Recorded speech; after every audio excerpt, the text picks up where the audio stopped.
All right, I think we are live, and there's no wait. Yeah. Right? And I'm not playing no games. Yeah. It would only be appropriate that I've thrown together a last-minute stream. I can't get things to work. Hey, what do you people expect? I'm an old guy. What do you want? Well, listen to me. We finally have him on. It's been great. I've been a fan of his for a long time. I know he's been hanging out doing comic book roundtable with Loki, comic book guru, and he has just incredible content over on his channel, folks. It's great to be with him 24/7. Fusion Media, brother. Thank you so much. How you doing? I'm good. I'm good. Actually, like I was telling you in the back, I'm been looking forward to kicking it with you, man. So I'm excited to be here. That's awesome. That's awesome, man. Everybody's popping in here. We'll say hey to you folks. And listen, folks, you kind of helped drive the conversation. This was very impromptu. I'm not normally available to stream on a Monday. 24 and I have been like blowing Twitter up behind the scenes, trying to figure out how to make it work. And then here we are. So let's just do it. And we can talk about stuff you guys want to talk about too. So Roman, my brother, awesome, man. Thanks for being here. Sorry, I'm going to miss. He has a great comic book stream going on Thursday night, by the way, talking about some of the OG great stuff, 24, man. So, and Roman, if you ever need another comic book head, man, this guy, he's a goat, man. I'm telling you, he's got more comics than most dozen people, let alone, some of us. So. Dean Krantz, my friend. Oh, such a great guy, bro. Dean, thank you so much. Always supporting the channel and stuff like that. Lots of love for you. Princess Leia Rose. Hey, lady. Awesome. Great to see you here hanging out. And also Shield Wall. Oh, Shield Wall's such a freaking great, man. Oh, Shield Wall's a cool dude. I got to talk to him, whatever. So, and Romans, to give me you hit live. It doesn't know if it wants to go live. You hit your little trailer. It doesn't. I mean, it just has a mind of its own at this point. I'm already looking for a second option. Fire something out. So, and Decepticon. Oh, talk about a dude that just has cool little shorts, cool little videos, things like that, man, bro. Thank you so much for hanging with us and that kind of thing. So. Well, let's get right to 24 and ask him some questions. So he's got I need 100 likes on my last short, my comic book stuff. Oh, all right, we'll have to go back over there and check some stuff out, man. Yeah, I'm behind on everybody's content right now. Yeah, I would actually check it out, Decepticon. If I knew a way to take a peek at it, I definitely would love to watch it once I'm done a here. Subscriber to him. Let's see if I can just find it. It's harder on my desktop because I don't have all the links. It doesn't alphabetize and sort the same way it does on my phone. And I'm behind on everybody's stuff because we had like the grandkids in, so we were watching like Shrek and stuff. Man, we weren't like rolling through everybody's content. The littles were in town, so. But let me start 24 because. Bro, you've got like this massive comic book collection. You're always throwing down everything 2 ways to Sunday. I'm loving it. Give some folks some advice a little bit because to have that kind of collection, you've been doing stuff for so long that what do they do? How do they, what are some of your advice on getting comics in 2023 and not blowing the bank and knowing what they're getting, not getting duped by people just throwing them crap? What are some of your advice, man? Well, I mean, for me it was a little trial and error, but I realized like I've been collecting comic books since I was a kid, and my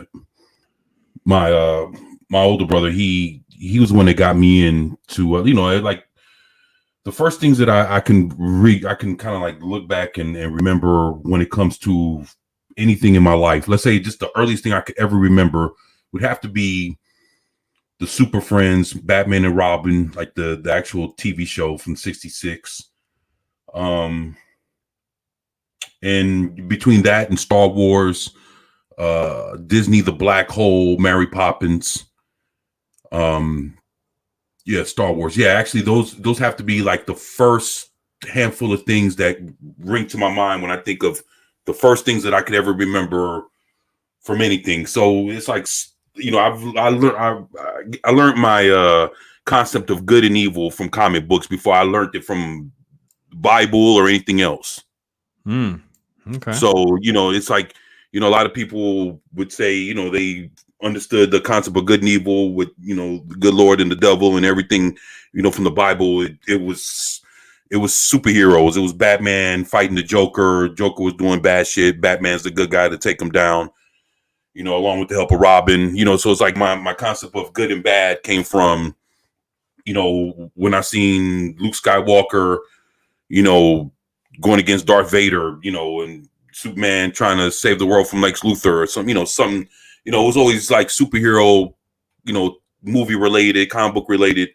And then, the Bible came after, not no disrespect, but, no, is it cool to learn? Is it cool to learn how much inspiration like religion and spirituality had on pop culture, like especially something like Star Wars, where he's literally just going through interesting archetypes and spiritual lore, and right. Obviously, a lot more Eastern religions than necessarily Christianity directly, but things like that. Is it kind of cool to see it after? Like, for me, getting more serious about my faith as I've gotten kind of older. I mean, I was in church and stuff when I was a kid, but you go through peaks and valleys with that in a lot of ways. And for me as an adult, it's been like, oh wow, there are like really, really deep archetypes. And a lot of times that's the stuff that like has legs and lasts. It's like that kind of stuff.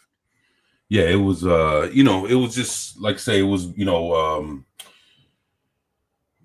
having an older brother to kind of that knew what was all the cool stuff that was going on helped, when it came to what kind of gifts we were getting for Christmas. We were getting the Mego Batman and Robins, and the Hulk, and just it was just crazy just to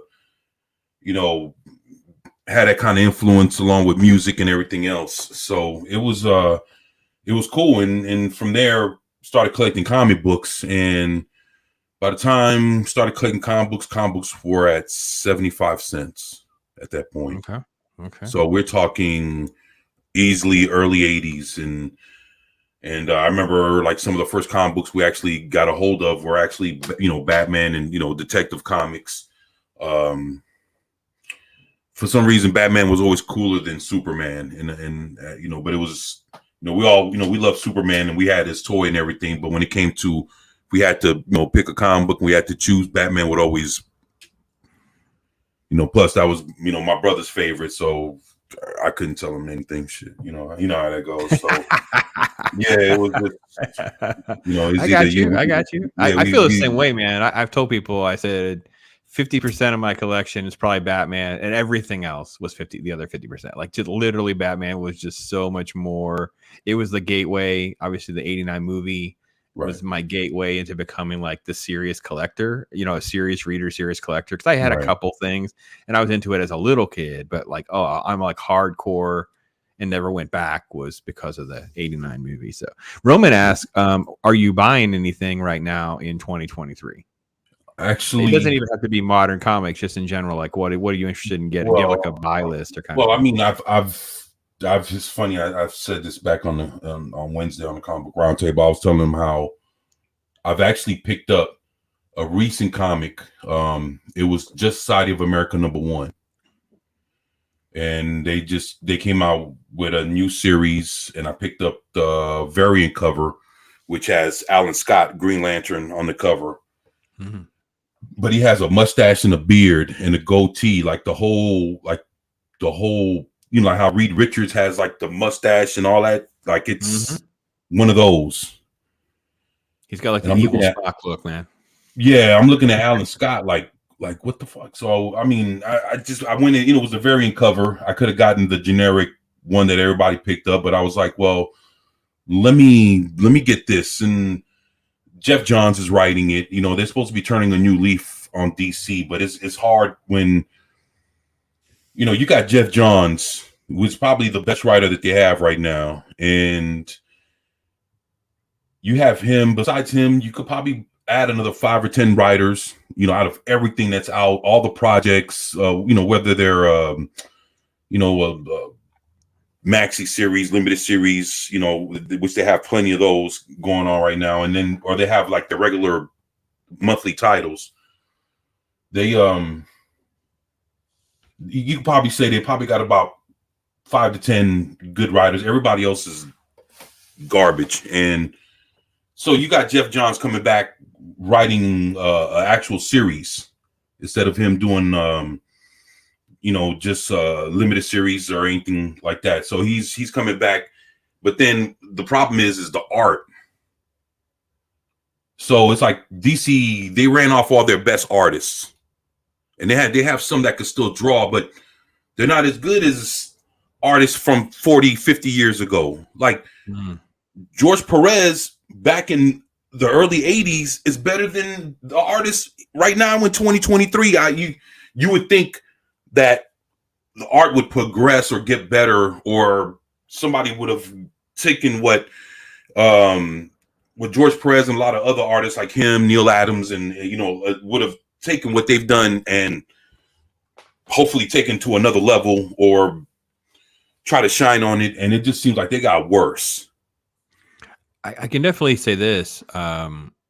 It seems like there's a lot of emphasis put on like good cover art for a lot of books, and then you open it up and it's like generic Berkeley, California art school stuff. Like it's a lot of pastels, and there's a lot of panels that are wasted where they're just talking about food or walking around. It's not like actually, I'm not sure I'm reading a comic book. I feel like I'm reading in like a 80s, 90s indie comic book, not like something that's mainstream superhero stuff. I haven't caught up. A lot of folks have recommended, like there's a new run right now with World's Finest. I think Mark Waid understands Superman, and he's done a pretty good job with World's Finest. And the guy that's on Flash, I have it written down, I have it in front of me. I think his last name's Adams. And everybody's really saying some of that's pretty good. I've heard the Flash has been pretty good, for the last few months. Okay. Well, so I've tried to read the new Batman, and it was Batman, it was good for a couple issues, right? And then the finale didn't make any sense. Like the finale, it was like how it is. They write 5 and 6 issue story arcs because they want to make it into a graphic novel. You're right. And then when they were trying to wrap up the end of the story arc, it didn't land well with you. It can't stick the landing. Like they just come up with something stupid. They do something like he's in space, he'd be frozen to death. They didn't do something cool with the suit, and then they just like have him randomly talking about the suit, and you're like, but it's just the same freaking suit. If the suit was torn up in battle like 2 issues ago, dude, it's the same freaking suit. Like you don't get to say it's some special armor. Why didn't you just get him into a suit when he was in the freaking satellite? Like they just do stupid things. And I think you're right that DC, there's a lot of folks at DC, I think, that don't want to be on the chopping block whenever Zaslav pays attention to them. But it's still a lot of hit and miss because the editors are so bad, or the lack of thereof. So, right. I mean, you and I would have sent this back going, listen, Batman couldn't live through that. That doesn't jive, and I can't give it a pass because this is one of my big complaints with Riri Williams in the freaking Wakanda movie, where she flies into space. She has no freaking helmet on.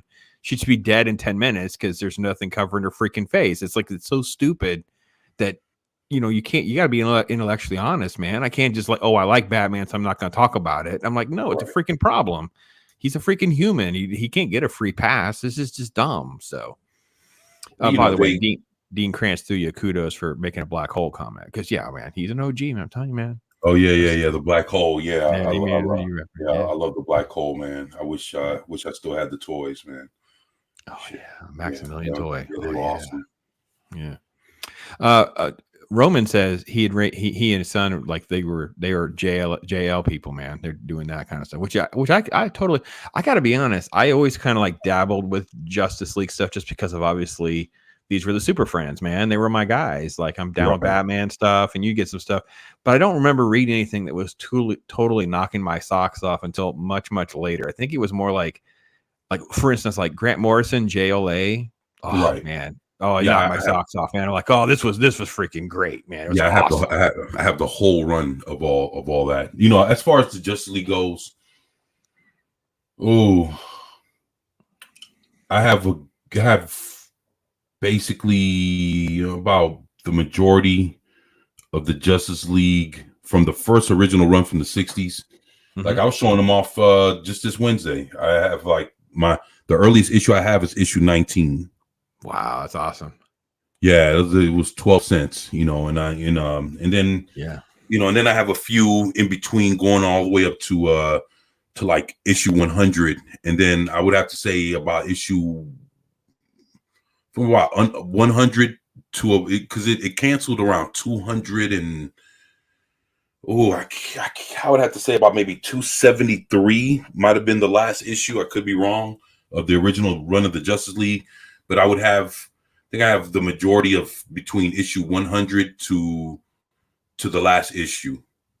Mm-hmm. And it was funny because even towards the end of that run, Aquaman became the leader of the Justice League during the first original run of it was back in the 80s. It had to be like maybe 82, 83.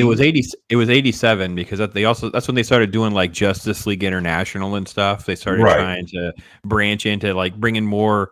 They wanted a lot more attention spent on like Guy Gardner and Booster Right. Gold, and they were going for that other group of heroes outside the main historical core group. And Right. Well, see, I was in on a lot of those. Yeah. Right. Well, they canceled the book a little bit after Christ on Infinite Earths. Right. Yeah. They wanted to restart and figure out how they wanted to move and then of course, and you're right. They came back with the Justice League International and all, and I own all of those. And yeah, it was actually because I remember like. Because Justice League America was the new version, like post-Crisis, right? Or right after Crisis. Well, I guess it's actually been a few years after Crisis. They canceled the original. They started this new one. And then they started doing Justice League International. Right. I had a lot more of that second series, that 1980s series. It lasted for a while. Right. Until NJLA. Justice League Europe, that was part of that time. Right? Justice League Europe, yep. And exactly. And so, yeah, it was actually, I own all those, along with all the annuals. So it was a very good run of comics. It was lighthearted, of course. Mm-hmm. You had Guy Gardner, you had Wally West as the Flash. It was a very interesting book. It was like I said, it was more on the funny side of things. Yeah, all right.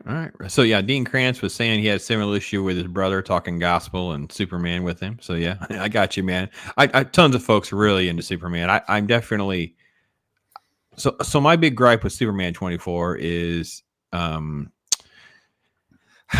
he wasn't flawed enough. Like he's just invulnerable to everything. Right. And then they overcompensate, so then he's not really that strong. Like it's like now it's just like, well, okay, well, make up your minds what you people are doing. Like can we pick a happy medium and what the rules are going to be? And they don't know. They want it both ways. And I just did a video because I tried to revisit Superman, like the New 52 Superman, because they're obsessed with New 52 content, right? Because I was trying to catch up on reading some stuff. Oh man, you should have, man. If I would have known you were doing that. Dude, I could have really helped you out because I found, there was a time where I had stepped away from comics, about a good 10 years. Yeah. And that was right after the New 52.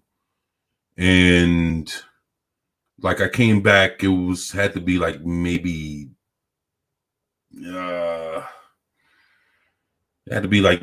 about 3-4 years ago, I finally came back.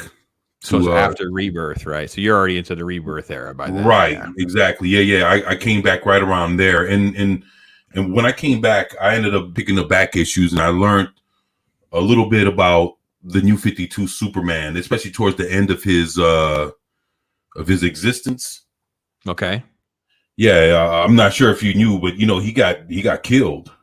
Yeah, I didn't get to the end of it. They've just lost me because did they have a plan? Because here's my thing. It's like I'm reading Action Superman and the Justice League Superman, and there's literally 3 different versions all happening at the same time. And as a reader, I was not just lost. I just lost interest. Like I'm not interested in trying to take notes and try to keep track of which version of what Superman is. Like the Justice League Superman is the only one to me that was worth reading past 12 or 15 issues. Right. And again, like you said, Jeff Johns was at least the most consistent writer, but even then there's crap along the way. But Let's get through a few more things here. Dean Krantz throwing out some spinner rack references. Always love those. Roman showing love for those 25 centers back in the 70s. I'm with you, bro. Love it. Love it. Let's do it. The Batman versus Werewolf. Yeah, of course. I mean, I love all of, and Loki's the same way with like Predator and Alien stuff too. We love these like one-off things of, you know, Right. Batman versus whatever, plug in the gap, because it's fun. It's just fun. It literally is. Right. Yeah, JSA 1 reference. Yeah. Oh, he has, you know what? Roman showed off a video. By the way, if you haven't been over Roman's channel, he did a little walkthrough of his little man cave where all of his action figures. Give you a little tour. Definitely got a sweet collection going on there. Yeah, I might Brandon's check that Looney out. Tunes. Brandon Looney Tune brother. Hey man, hope you're doing well, Brandon. Brandon throws out all sorts of OG Looney Tune cartoons and content. Just past 1,000 subs. Congratulations to you, little man. I love it. Yeah. I see. Yeah. Okay, this is a good. Yeah, it's a good point. Roman said there's too much computer help on this art. The beautiful old school hand drawn. Oh, I think 24 and I are both going to raise our hands in support of that, Roman, because like Kirby. I mean, I was reading fourth or fifth appearance of Black Panther in preparation for a video or something. I just reread something, and the details on like the wheels and grinding and mechanics in the background was so over the top detailed. It just blew my mind. I just sat there looking at these panels like, holy cow, how much time for something. There's really nothing happening in the panel. Like it literally is like a page flipper. There's nothing of any significance to hold your interest. Yeah, I don't know. You know, do you know anybody who kind of knocks your socks off today? I don't know. I got nothing. Well,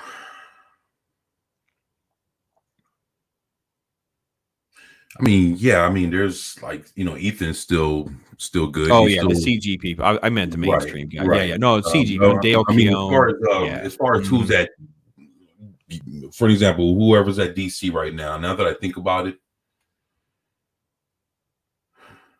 you still got Dan Jurgens. Okay. You know, I'm not sure if you're familiar with who he is. He's a guy that draws, you know, that has been doing Booster Gold for years. Mm-hmm. And he's actually very good. He's actually he was one of the artists that helped do like the Death of Superman, the original. Oh yeah. No, he's on the Superman title. And then he's on the Superman title in New 52, and he broke my heart because he tried to put a nanotech suit on Superman. Made my heart break. I'm like, no, I refuse. And then you also have like Jerry Ordway. He's still awesome. Oh wow, yeah, Jerry's still good. Yeah, that's a good call. You know, but then, you know, but it's far few in between that are classic artists from 20, 30, 40 years ago that are still around now. If they're still alive, they're not working for the big two because Marvel and DC done ran them off. You know, especially for all kind of reasons for like politics and dumb stuff like that. So it's yeah. So Roman's throwing down so Sergeant Rock versus Army of the Dead was on my like to read list, and he's saying great cover, bad book. Oh, news to me. So yeah, thanks Roman. I'll keep an eye out for that. Actually, I've heard people actually say that they liked it. You know, and I've done a video on it also. Okay, did you like it or did you read it yet? Yeah, actually, yeah, I thought it was cool. It was Bruce Campbell wrote it, so yeah, I heard good things about it. So it's on my to-do list, but right. Okay. You know, it was different, you know, but I mean, I've read worse, but I'm not going to sit there and say it was the best comic book I've read. Yeah. I say, you know, out of the stuff that's come out in the last year, yeah, I would say it was probably one of your better comics, but I'm not going to say that it's, you know, it's you know, it ain't kicking it's not kicking all kind of tail out there. So gotcha. No, yeah. So Love for Crisis on Infinite Earth. Oh yeah, that was like that was so influential for me. That was such a huge thing. Man, when I love the whole concept of the 52 different planets. Mm-hmm. You know, like within my collection, I own every Crisis, like all the multiverse comics, when you know, like, or even there were comic books. So let's say like Earth was getting attacked, and it was just, you know, and it was just a crossover on how to get Earth out of whatever was about to happen, like, you know, just anything that was happening with Earth, whether it was the heroes were fighting one big overall menace, or it was something having to do with the multiverse. I own every last one of those comics. So especially when all the heroes get together. So we, you know, from like Crisis, they have like War of the Gods, they had Armageddon 2001. I mean, I can go through the whole list, and that's where like every year all the heroes would get together to fight somebody, and normally they do their crossovers during the summer. Mm-hmm. So, you know, when you're reading your summer comics, especially with kids being out of school, you know, they'd have a crossover, whole bunch of comic books being involved, and all the kids, you know, would have nothing to do but read comics, go to the comic book store, and you know, it's like and pick up the, you know, summertime's biggest crossover event for DC or Marvel. Yeah, I agree. Armageddon 2001 was a big one for me as well. So Roman's saying, "Guy's a tool." I love Wally. Yeah, well, Guy was supposed to be a tool, and Wally is supposed to be lovable. So, and I do agree with Superman. So it's better when Superman's super powerful and holds back, showing restraint. Yeah, that's right. That's what we're talking about. Superman. Now, see, the thing with Superman is that, you know, it's like it's with a lot of these characters. Basically, all the characters that been around since, you know, the 30s and 40s, you know, Superman, Batman, Wonder Woman, you know, these characters, if you were a fan of them, you know, and you loved, you know, no matter how old you are, just looking back and reading, you know, those old stories all the way to now, give you like an example, Batman or Superman or Wonder Woman. You look at those three characters, you look back into their history, you're really, from the beginning all the way to now, you're really watching the story of two different characters within each one. So when you're looking at the history of Superman, you're actually looking at two different characters within that whole timeline from the 30s and 40s all the way to right now. You're actually looking at two different Supermans, because you have the Earth 2 Superman.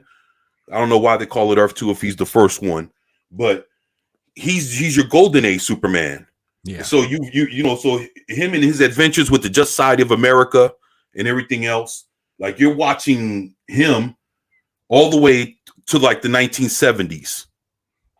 And then from there, like, you know, around the 70s, 80s, you're looking at a completely different Superman. That's why the power sets changed. Like Superman was always OP from the beginning, from the time he was created all the way into like the 70s, 80s.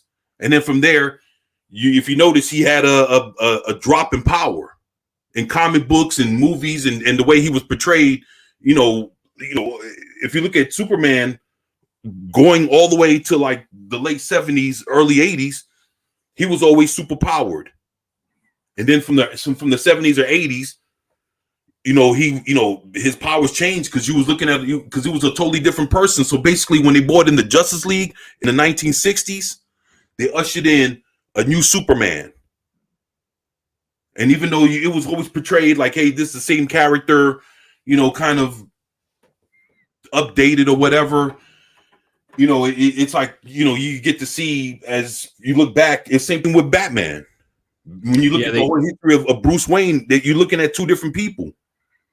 Yeah, right. Because it's almost like these writers and publishers and editors wanted to get away from some of the lore and the legacy. So Superman can't be so powerful because we don't want to, because he could just easily win. Batman can't be that smart because he would just easily win, those kinds of things.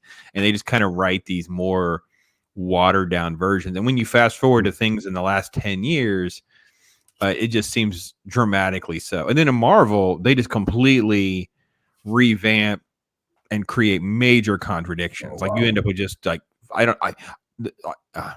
we'll derail. Hold on. We'll just keep going with the chat. Let's keep going. Yeah. Roman's throwing out love for Rebirth. And he says that he couldn't dig the comic, but likes Bruce Campbell. Totally understand. Throws out some Alex Ross love. We can go down the whole Alex Ross rabbit hole because that's a completely different aesthetic thing. Yeah, because there's a special aesthetics you have to have for that painted art. Not everybody does. Great question again, Roman. Roman, you just come up in here is what you should do. You just run this show is what you should do. 24/7. How you feel about Elseworlds? Actually, I love Elseworlds. I mean, it's funny how what they've done, when they brought back the 52 planets, with I think, if I'm not mistaken, it was like in the last 20, about the last 20 years or so. They brought back, it was, matter of fact, it was the Infinite Crisis. Mm-hmm. And see, now, have you ever read that one, Pops? Oh yeah, I'm good on Infinite Crisis. No, Definitely. I love it. I loved Identity Crisis. It really got me sort of like really energized to read again when it came out, and then it led right into Infinite Crisis, and then of course right. now we're into, where we are now. So you remember when Superman came back from Crisis on Infinite Earths? Mm-hmm. Now that's the superpowered Superman that we were watching from World War II. Yep. And so when he comes back, so that's the difference. That's what I say. It's a lot of people don't really look at it like that, but it's like, we're watching two different dudes, and I loved it when he came back, man. Like, to me, that's I love today's Superman. Like, he's always cool, but it's like it was something about the Just Side of America and those World War II heroes. Like, even when you saw him fighting in 0 Hour. I don't know if you ever read 0 Hour. Yeah, I did. I enjoyed some of it. 0 Hour. Really, like you're saying, it was time 0 Hour. That was man. In 0 Hour, it was like a lot of them got killed off. Right, they're rebooting again, but it felt good to see. It was almost like you're right. There was almost like a feel of a lot of sort of like golden age or at least silver age approach to the characters that we were able to enjoy in a modern setting, basically. So it was really a good feel. I really enjoyed a lot of those. They have a mannerism about themselves, and that's the thing. It's like, if you look at how they were always written, whether you were reading the old adventure comics, because I own all those JSAs. I own every Just Side of America comic easily in almost the last 50 years. So, every kind of title run that they've came out with, whether it was done by Jeff Johns or somebody else in the early 2000s, and even with the new stuff that's coming out now, like along with like All-Star Squadron and all the comics that were out from back in Infinity Incorporated, like, and everything that was related to the Just Side of America, when you see how they were written, they like, their moral compass was up higher than everybody else's. Even when they were like talking to younger heroes, they would always look at it like, hey, look, if we can get into the battle, let's jump in there first, because we'd rather that we sacrifice ourselves trying to save the world, and if we go down, at least we'll have the Justice League of America and all of them, and Teen Titans and everybody else to come and hopefully do what we couldn't succeed in doing. But it's like, if they were around, they would always take the lead, even if Superman was around. They'd be like, yo, we don't give a shit if you're here. We're gonna jump in the middle of this because we've already lived our lives and we don't want to see the young heroes die. I've seen that. Yeah, I've seen them say that ever since I've been reading comics. They want to lead by example, right? The whole premise of Kingdom Come, it's like these kids have lost their way, right? Now, I we don't want to go down the Kingdom Come rabbit hole, but and as far as Elseworlds, Roman, I can tell you, man, Elseworlds are just a blast. Like, Gotham by Gaslight, and I did a video. I did a couple of video on the Batman Dracula issue. Right. And but they're just so much fun. Obviously the Superman Red Sun is just like a classic. It's like iconic. Like, everybody, that book is like award winning. Like, that's so good. The cool thing that they did with the Elseworlds were, when they brought back the 52 planets, I think it was like in the last like 10, 15 years when they brought them back. They brought them back, and what they did was they made like all the Elseworld characters, they brought them to life on all the 52 planets. So on one planet, there was the Batman by Gaslight. On another planet, there was the Batman that's like the vampire Batman. Yep. And it was, and just to see, Batman, the Superman, the one from the Red Sun comic, to see him alive on one of those planets. So that lets you know, like when everybody is like, it flipped it to where when you thought Elseworlds were just make believe stories, DC ended up putting it to where they were actually real. Yeah, I'm with you, man. It's good stuff. Yeah, no, I really like that approach. It just seems like they just don't want to put in the work and keep track of it and like take us there to have some fun. But let's say hey to Claude. He came up in here, and Abomination AJ as well. Love you guys. Thank you so much, AJ. By the way, we're going to chat soon, so I can't wait to connect with him about something. Roman's throwing out some love for 0 Hour. He's throwing out, let's see, Dark Knight stuff. Kingdom Come, of course, one of his top 10 books. Red Rain, yeah, that was the one I did a review. I think I did a pretty good detail on Red Rain. Obviously, gave out some Frank Miller love, tons of stuff like that on the DC side of the world. I think he asked what your favorite Superman book is. I think he means like issue or story. Oh, I see. Sorry, I'm sorry. Story arc. Man, to pick one, ooh, that's rough. That's rough. Pick one. Dude, that's kind of Yeah, I know. So for me, I'm not a huge Superman fan. I'm kind of biased, and I really don't even say it to be fair to Superman people because people love it so much more than I do. But I also have to give credit where credit is due that the Death of Superman story is really freaking cool. Like in hindsight, I know there's a lot of gimmicky elements to it, and they were trying to make a whole lot of money and PR. And now that's sort of been overdone so much that it's not even cool. But at the time, it was a big deal. Superman's going to go all out, sacrifice himself for everyone, throw punches and die doing it, and have this like literal funeral procession with all of them carrying the casket. And then, oh, man, I don't know. I also just went through it in like real time. Like I'm buying every single issue. I'm reading it like play by play, week by week, month by month. Yeah, that was a tough one, especially when you had like all the comic books were numbered. Between like Superman, Adventure Comics, The Man of Steel.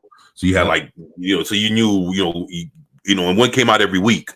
So like I said, it was especially like during the summertime, like, man, when, but that was some good stuff, man. Man, that was a long time. It like has a special place in my heart. So I'm biased. Like I'm willing to admit that it's not the best story, or it's not even the best, but I have to give credit where credit's due, because it was like I literally was like, I can't wait for the next one to come out next week. I can't believe go ahead. The one thing that comic book did, that Death of Superman, was by the time they made that book, so people, they love Superman, but people, they thought he was soft at that point. If you think about it, think about before that happened, like, the comic books that led up before it, it was like Superman was just doing regular stuff. One issue, he's hanging out with Green Lantern. Another issue, he's fighting Lex Luthor. And then after that, he'll go hang out with Superboy. And, it was just, he was fighting his rogues gallery and doing regular stuff, but he was just there.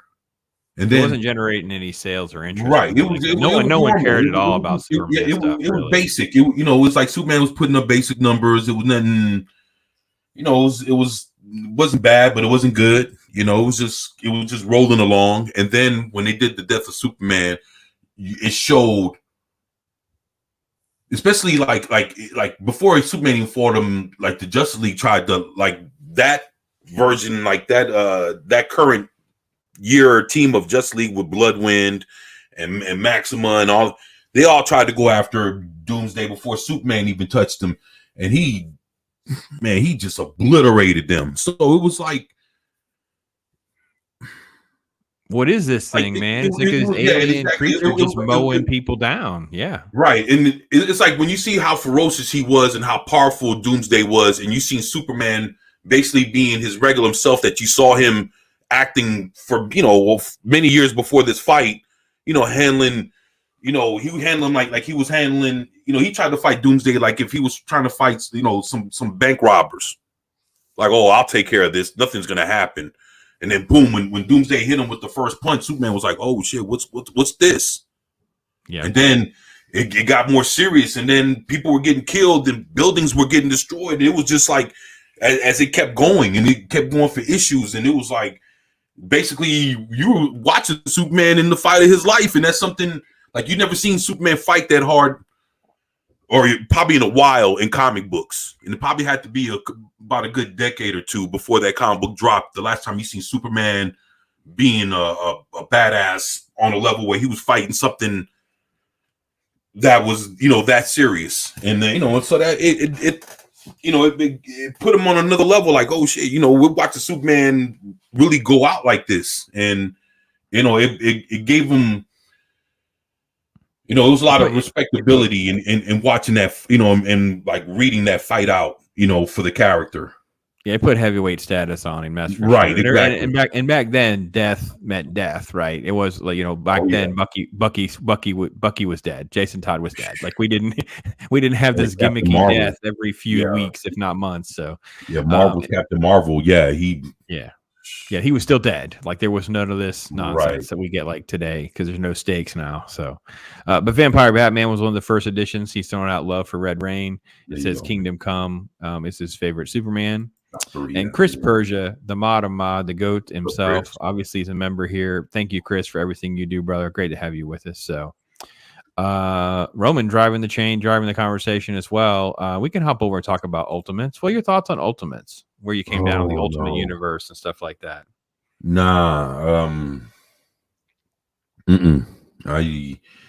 Between the Ultimates and All New, All Different.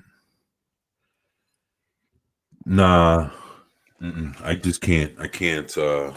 They didn't hold up well for me. So here's my thing. I got in early on Ultimate Spider-Man, and I was having a pretty good time for a while. Like I was in pretty far, and I was having an okay time. And it seemed like, okay, we're in a different universe. We're on an Ultimate universe. I'm like, okay, so it's separate, and it was very well defined. So I understood.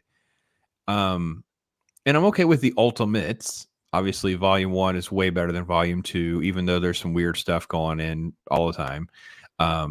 It felt very gimmicky, right? Obviously, Sam Jackson is, his Nick Fury was by design, things like that. It was okay at the time, but as I've gone back, and then once you get into near the end and you start having, the death of Ultimate Peter Parker, now we got Miles Morales, and you get into like some of that stuff. I wasn't really into a lot of that kind of stuff at all. Like I just can't get into it. So Brandon was asking if it's an open panel. No, Brandon, I'm sorry. It's just me and 24 hanging out, bro. We spent too long trying to connect and get together. I joked about Roman for a minute. Roman's got his own comic show. He can have us on again. We could hang out there. So, let's see. Doomsday was next level for a while. Yeah. Captain Marvel is still dead. Yeah. And loved Ultimates Volume 1 and 2. Now 3 was less good. Yeah. 2 was a major fall off for me, and then I can agree with 3. 3 was not. Ultimate War and stuff like that. And X-Men, I could not get Ultimate X-Men. I enjoyed like the first few issues of like Ultimate Fantastic Four and stuff like that, but it was just also derivative. It was just something, and I own a couple of those Ultimate comics, also like the Fantastic Four. I got like the first 4 or 5 issues. I got the first 4 or 5 issues of the Avengers, and I still have them here. It was just, I don't know. It was like a knockoff version. It's just a knockoff version of everything. I think that the problem is the Spider-Man version was, I think, more modern feeling, but it was like a parallel. You really how like the concept of like the parallel Earths is supposed to exist, right? You felt like, okay, well, this does feel like what a parallel Earth would feel like for Spider-Man. It actually felt like a parallel Green Goblin, a fair parallel. You felt like it was pretty parallel, but as they went along, the differences and stuff just kept getting crazier and weirder and stranger, and you're like, okay, I'm not getting it. Now you guys are you're just doing gimmicky stuff and things like that. So, right. All right. Well, let's transition. Well, let me ask you this, because I'm like you probably had a little bit of a laugh. It's probably not what you expected to hear from me. I was like, because I have been downsizing, right? I've been downsizing my space because we moved during the pandemic, and I just, I don't want to say this, but yeah, it kind of gets away from you too when you have that many comic books. It takes up a lot. Comic books take up a lot of space. And during the pandemic, there was a pop off on price of certain things. So I was like, I Right. never ever even believed really in grading comic books because you can't access them. But I felt someone who was really in it said, yeah, but you could be leaving some serious money on the table. And so I did grade some of my books for the first time and Right. sold some of those as well. And I have downsized a lot. What is your plan or thoughts on with having such a massive collection? Do you have a goal or a plan? Is that we're going to have 24/7 Fusion comics soon? We're going to have a little shop or something going on here soon? What's going to happen? Nah, actually, no downsizing. Nah, I can't. Not selling nothing. Not getting rid of No. anything. Listen, brother. For me, for decades. I mean, literally for me, for decades, I have these things, moving Well, them around and whatever. So I get you. well, actually, I'll take that back. I do have some books that I'm getting rid of. Some that I've collected, but it's like I do have. So I got a few hundred that I'm getting rid of, but those aren't even what's included with what's that's already like set to the side. So what I'm saying is, like, right now, aside from those, I have my core collection that's staying put. And I mean, aside from that, I have a DVD collection. Like, I own over 10,000 titles on DVD, Blu-ray. Yeah, you were a Blockbuster guy, man. So yeah, Blockbuster. I used to be a manager for Blockbuster, man. Yeah, so. man. That was addictive. I was buying 3-fers and 5-fers like crazy back in the day. So I'm with you. Before we get too far down that rabbit hole, Roman, Sure. the ultimate Hulk story was really good. Actually, I agree. I agree with that. Like what they were trying to accomplish there was fine. I was okay with all that. And Ultimate Fantastic Four Chris Persia was because it just got really, really like, what are we doing here again? Like, what? Yeah, I'm with you, man. I just can't. I try to revisit pieces of it just in hindsight. Like I'm sitting around. Like, oh, it's only thumb through an issue. I'm like, oh, no, never mind. Never mind. The one thing I would do, like, let's say for Fantastic Four, if there's anything worth reading when it comes to the Fantastic Four, you're just better off messing around with the original series, the original run. Yeah, I go back to John Byrne and stuff. I'm just I would take it all the way back. Kirby, I go all the way back. Yeah. I had I couldn't tell how many chances I've had to actually buy Fantastic Four comics. Like, they're not going for a lot of money right now. Superman comics right now, they're not going for nothing, man. Like, DC's have cheap. A lot of it. Go ahead. I'm sorry. No, I think I was echoing what you're saying. DC's cheap. I mean, Batman's the only area where you can run into some pricing, but right. I have to be honest, the numbers have fallen off. I got a great, I have some of the books came back beautiful copies, and I'm not parting with them for some of these prices. Like I have a Crisis on Infinite Earth that was a 9.6. So yeah, it's not a 9.8. I'm sorry. It has maybe one little blemish or something that you need a magnifying glass to see. I'm not getting rid of that for less than $100. It's a freaking beautiful set of art in history, and yet the prices just keep going down and down and down on that book because it's just so much, right? It's just so many of them, whatever. Right. So yeah, which book? That was my example was Crisis on Infinite Earth #1. Number one. Okay. Yeah. That is a beautiful cover, man. Yeah, just an example of a piece of history, right? Something like that, right? But there's tons of examples. DC side is definitely, the market is super soft on DC side. But you're right about Fantastic Four. It's been so cold for so long, and even with the Marvel hype, other than a few key issues way back in the day, particularly, First Galactus and Surfer and stuff, of course.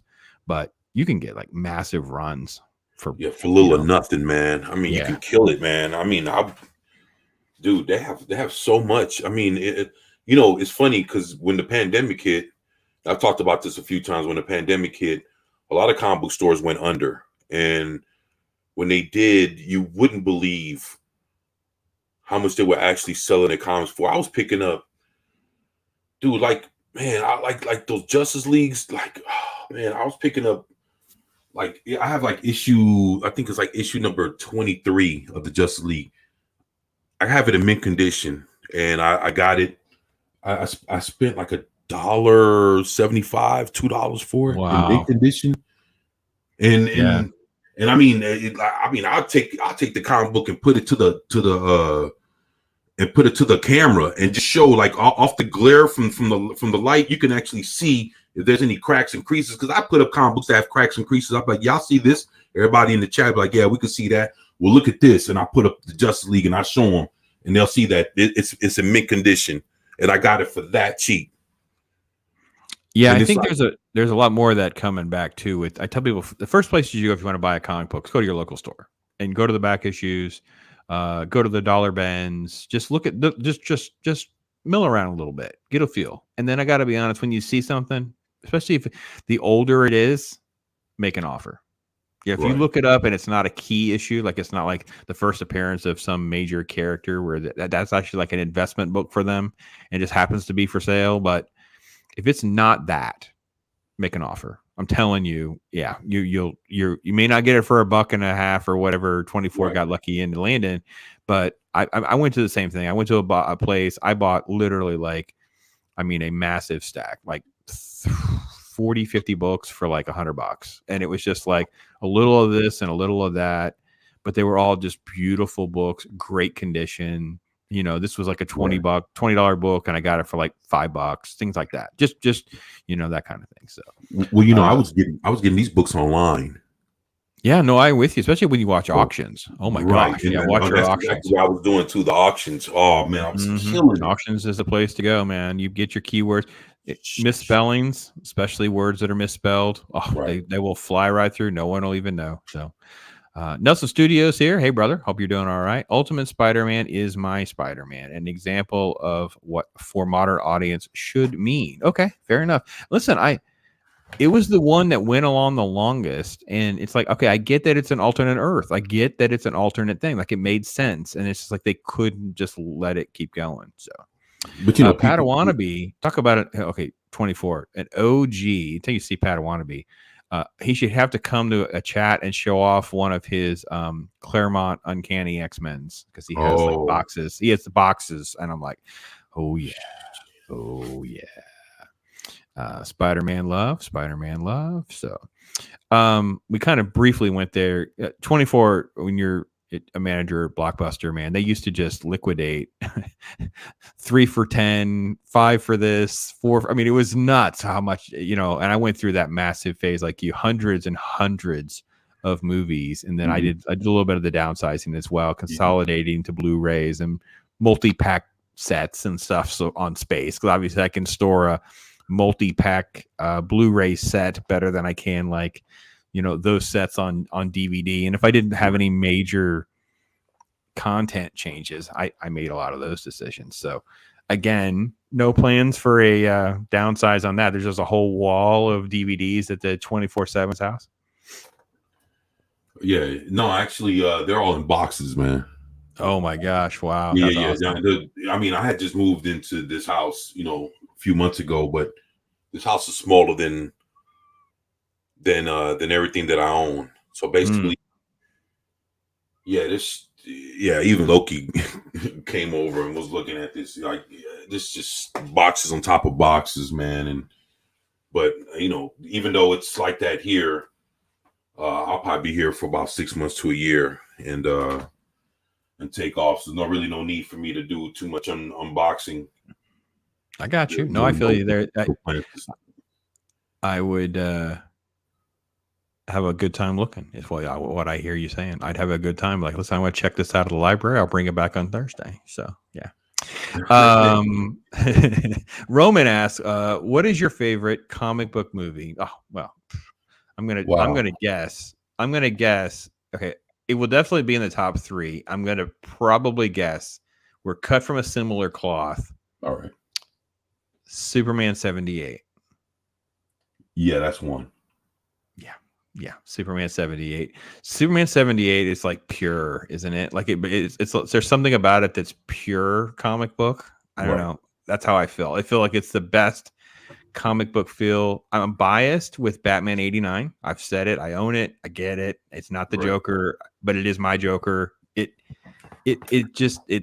made me love everything, guys. I'm sorry. I know it's not as good as Superman 78. I rewatched Superman 78 as much or more than I watch Batman 89. And I got to be honest, because they have ruined Star Wars and Indiana Jones for me, my friend, because they're just, I have bad taste in my mouth right now. All right. I sing and hum the Superman 78 song all the time now. All the time. I'm like a super nerd going around doing the John Williams song. And my wife's always like, really? I'm like, yeah, really. Again, I got my grandson doing, he's 2 years old. And I go, do what each eat what, because he's into Spider-Man. So he does the Spider-Man pose. I said, well, what about Batman? I said, he puts his hands on his hips and goes, I'm Batman. And I said, okay, well, what about Superman? He has one arm down, one arm up, and goes, dun, dun, dun, dun, dun. I'm like, that's my boy right there. And I said, well, what about, I'm Iron Man and Hulk, don't make me angry. And then I said, what about Captain America? He goes, I'm cute because I don't like Captain America. Yeah, there you go. So, I'm brainwashing the next generation for all you Captain America fans because I'm just over the Captain America thing too. They keep ruining it for me. So, Padawannabe says, he pulled out some X-Men comics, cover with all the posters, Dead Mutants, Behind Wolverine, Thought of You First. Yeah. Listen, bro, we are going to connect with Padawannabe just like we're doing 24/7, but we're going to do more show and tell with Padawannabe because when I find out people, because that you find people who have like Claremont X-Men, I get excited. I don't care what kind of condition they're in. It's the best. It's like you're in like a sanctuary of comic book. That's beautiful. So Chris Bird's like, you live in a house, man? I thought you had a warehouse. Yeah, I know, man. I know. I'm with them too. It's funny because I heard 24 talking about that and his move and some different things that happened, man. And I've been there though. I've been there where my stuff was in storage for months. And then I spent like 6 months trying to figure out how to bag and board them and change everything out. Then I ended up having to go through a divorce and then go back into storage or whatever. It's like, oh, okay.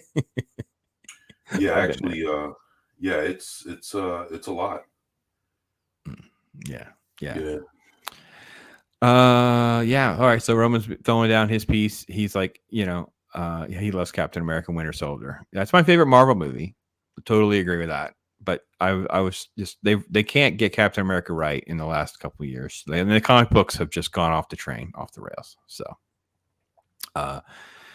24 and I were kind of messaging about different ideas and whatever. And 24 when the WBD bent over and let The Rock start calling the shots and say, oh, he wants to fight Superman. He doesn't want to fight Shazam, and it doesn't make any sense, but that's what they decided to do. And then Henry's like, okay, well, for, $250,000, let's do this. I'll do a credit scene and then we'll do it.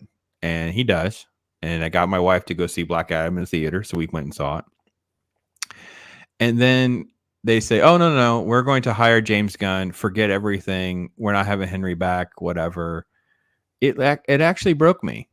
24. It broke me. I thought we had some hope, and the news dropped because I hadn't seen Henry's tweet. I saw the other tweets, and I was like in the middle of trying to defend. They still knew what they were doing, and I was live with Zach's, and they dropped Henry's tweet, and it's on video. Me sitting there with my mouth hanging open, like, they don't have money for this. Like, that was my response.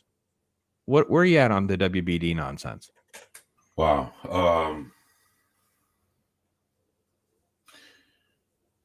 To be honest, I was a little upset. Actually, I was very upset, and it just seemed like, it's like up front, it perceived to have looked one way, but then after everything was done, the next week or so after, Henry Cavill was let go, and The Rock, was right around the corner afterwards. You get to hear all the behind the scene things that were going on. And when you start hearing that, then I was even more like, I didn't know what to think at that point. Because, you come to find out, well, the thing that started all this, from what I've heard, was Ben Affleck.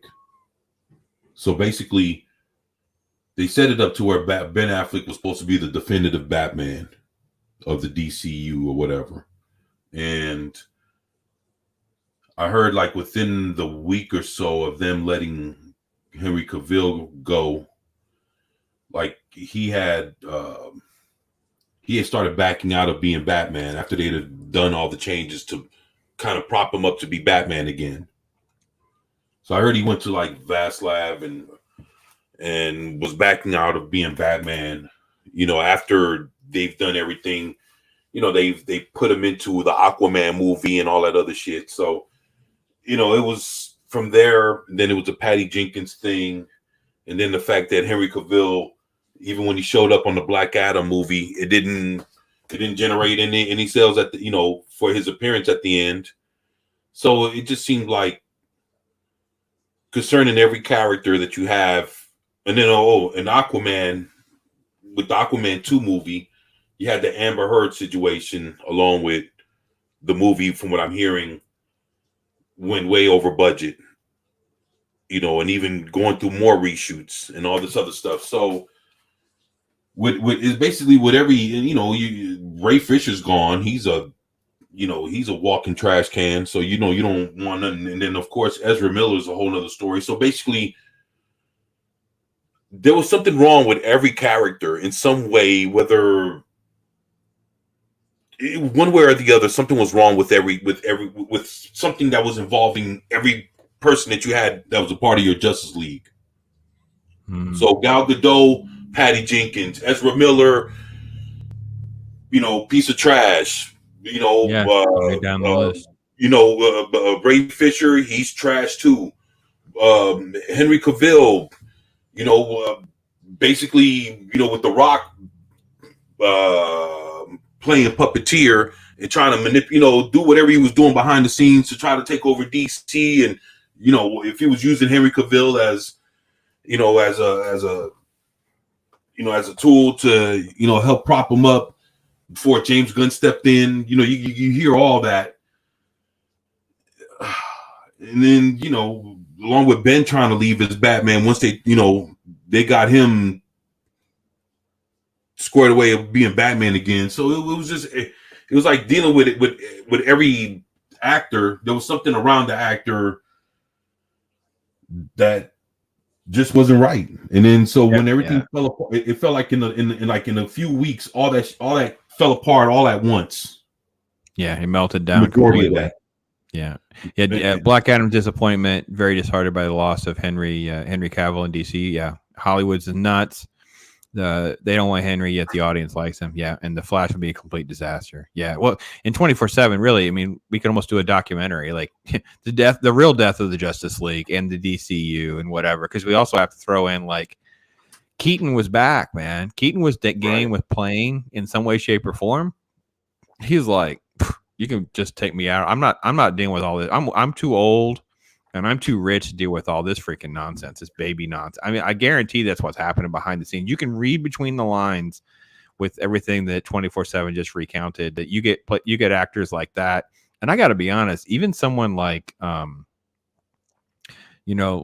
Pierce Brosnan doing Dr. Fate. I mean, he may just be like, listen, I'll do this once.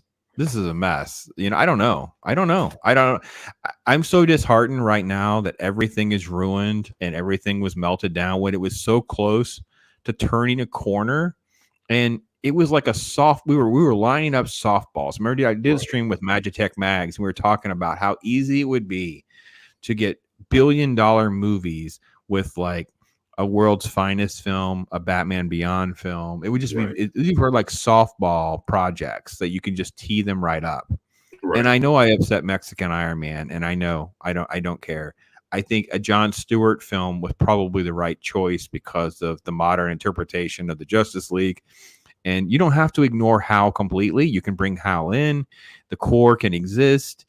It just seemed like we were just literally setting up one softball after another. And I feel like right now, all I'm dealing with is like the balloon brain of whatever James Gunn is and has done. And I'm not saying it's bad. I like a lot of what he has done. I don't hate on Guardians 2 as much as some people do. It's okay to me. It's not great.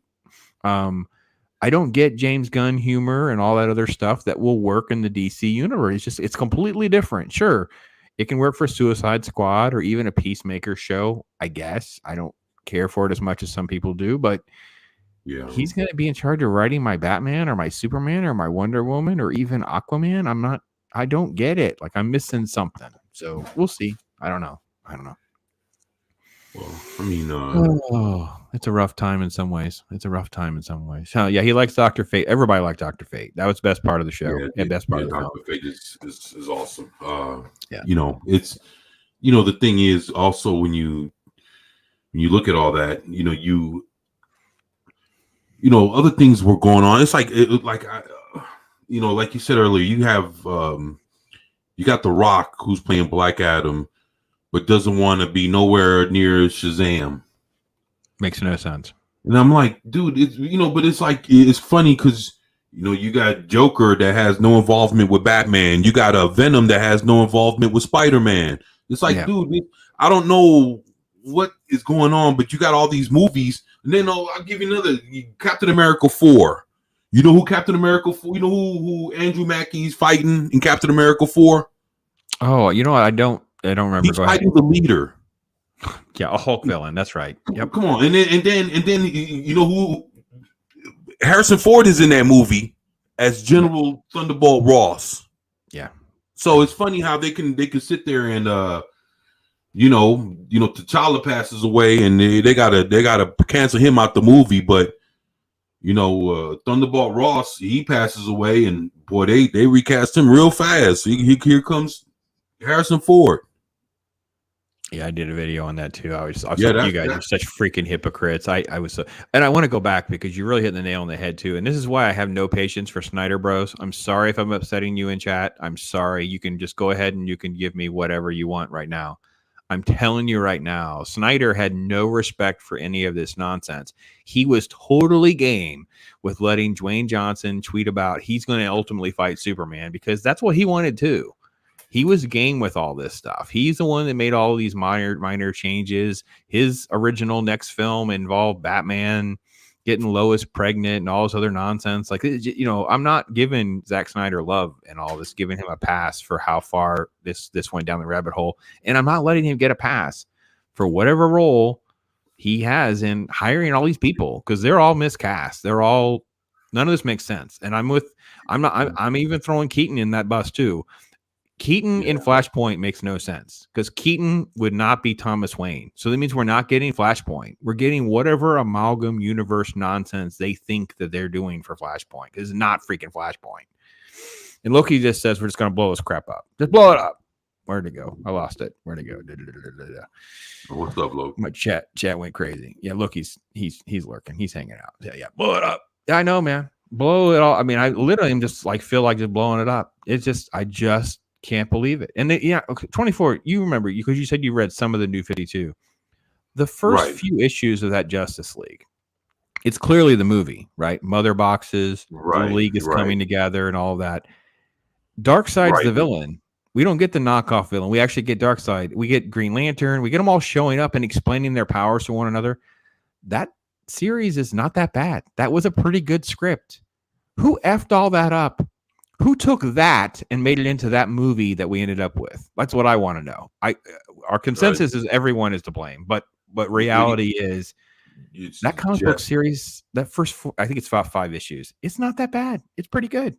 You know why we got what we gotten for the DCU, right? I'm being honest. This what happened.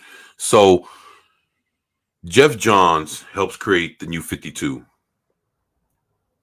So he helps create the New 52, and then afterwards he gets hired from in DC. You know, like for Warner Brothers. Yeah, he's a consultant for the DCEU, basically. Yep. No, actually, he's the head honcho. The creator, he's the creator part. He's like the James Gunn is now, right? No, yeah, he so Jeff Johns goes from creating the New 52. You know, he's badass writer. You know, he's master of what, but he helped create the New 52. So when he gets in charge of doing comic book properties for Warner Brothers, as far as like movies and greenlighting projects and all this other stuff, then what does he do? He greenlights what he did, what he just what he created was the New 52. So that because that was that because that was his himself. Yeah. Yeah. So basically, he created the New 52 in comic books, got a foot into Hollywood, and greenlit his own shit so that he can. So now that's the New 52 is what we got with Shazam. We got the New 52 version of the Justice League, Superman without the red trunks, all that shit. Xena, Warrior Princess, Wonder Woman. Yeah. And that's what we got. It's true. And all this is Jeff Johns. So he when he transitioned into Hollywood, he took the New 52 with him, and boom, that's what we got, and that's where we've been at all this time. So what is James Gunn going to do different with Superman? Are we going to get Superman with no red trunks, or are we going to get Superman with the red trunks and hope? Or we're going to get him in jeans and a t-shirt. That's what I'm worried about. I'm gonna get action, New 52 action with Grant Morrison, where it's like, it doesn't read that bad, but it's dude's running around in a freaking t-shirt and jeans, man. Anyway, chat's gone crazy with all of our stuff because I guess a lot of folks didn't realize the leader news. I forgot the leader. Yeah, that's a good point. Yeah, but that movie is supposed to. Another thing too. Think about now. I did a video on this about a week or two ago. So Hulk. Basically, all his best stories that he's been having for like the last 10, 20 years, they've all been the subplots of Avengers movies and other things. So or Thor, Ragnarok. So basically, we haven't even gotten a real true Hulk movie. And then this Captain America 4 is supposed to kick off World War Hulk. It's supposed to, and we're transitioning to Red Hulk, and we'll transition to right. So basically, the thing is, Bruce Banner is supposed to go from being punk Professor Hulk, soft Hulk, soy Hulk, into being back into a monster Hulk. So he's going to be back, raw, in Captain America 4. I wish Universal had some cojones. I wish Universal had cojones to make a Hulk movie and just go, we're going to do an adaptation. I wish I could see 24's face. We're going to do an adaptation of Return of the Monster. Man. That's what I'd want to do. If I could do it today, we could do it. We'd be like, we're going to do Return of the Monster. And we're going to do Raging Hulk, who's going to be freaking out of control. A scared Bruce Banner who understands that when he turns the Hulk, little kids die and all sorts of stuff. And we'll bring in like the ground. To me, it's like Joker. The Joker movie with the Joaquin Phoenix is like more of a grounded approach with FBI agents looking for Banner, who get him handcuffed in the back, and all you see is that green face and the freaking reflection. You got to wait a whole month to find out what happens next. Right. Return of the Monster, man. That was Hulk. I mean, and see, the thing is, if you remember, if I'm not mistaken, I think it was from Civil War, if I'm not mistaken, they General Thunderbolt Ross end up locking up Falcon. Yes. Yeah. So basically, now that Falcon's Captain America, he's coming back. It's basically Falcon's is going to remember. Sam Wilson's going to remember what happened in Civil War, but he's going to have to deal with Thunderbolt Ross. And I think, if I'm not mistaken, I think that's when Thunderbolt Ross is going to Hulk up into the Red Hulk. Because think about it. So the leader's the villain. Thunderbolt Ross is in there. He's going to be probably dealing with or going against Captain America or whatever. And at that point, if he hulks up, then what? I don't know. I can't even think about Hulk content because of what She-Hulk did and all that stuff. But if we're hearing that Hulk, Bruce Banner's going to go back into being Savage Hulk, what would make him do that in this Captain America movie? In order to kick off World War Hulk, because in order to kick off World War Hulk, Hulk has to get pissed off enough in order for there to be a world war. So what's going to happen in Captain America 4 that's going to make Bruce Banner get pissed, go savage? And why is he even there if there's no threat? If Hulk is going to be there for a reason to stop something that Sam Wilson can't. I haven't read it. I wonder if because because I haven't read any of the Hulk issues with Scar. Because they introduced Scar, the little soy-looking boy, Hulk, that man. interesting. Yeah, that was best. So, Bucky was fine. I don't like passing the title. Yeah, I'm with you, bro. So, 24. We talked about WBD a little bit and stuff like that, and we could rail against Marvel and that kind of thing. Let me ask you more specifically about other stuff that we, more like just off this main two company nonsense, because God knows it just gets so old. Right. What about a Spawn film? Because rumors are right now we got more writers who are not qualified, who are hired to do this. Jamie Foxx a day. But the writers have no credentials, man. The main writer, he doesn't even have any cred. I'm like, they're doing the exact same thing the other two were doing. Like, I couldn't believe the story. What is the latest you've heard, or your thoughts on the Spawn? Because I want a good Spawn Actually, movie. they should have.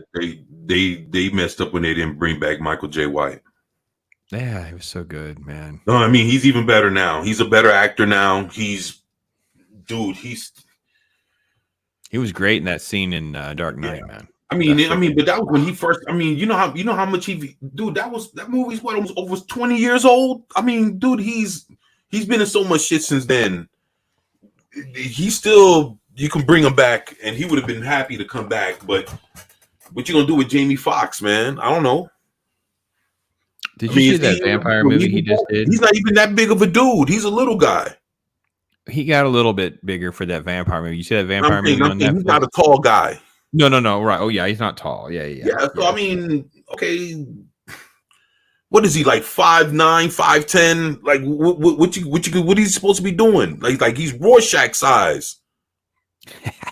Like, come on, man. I love it. 24 is called him Rorschach. That's great. It's little Rorschach. I don't know how tall he is. I don't know how tall Jamie Foxx is. Yeah, Rorschach is not no 6'1". No. Yeah, he's supposed to be normal. Yeah, but I think Jamie Foxx is short like that too. I don't know how tall they are. I don't know. But yeah, no, he's not. It doesn't work. So I don't like Jamie Foxx in anybody. Yeah, let's see.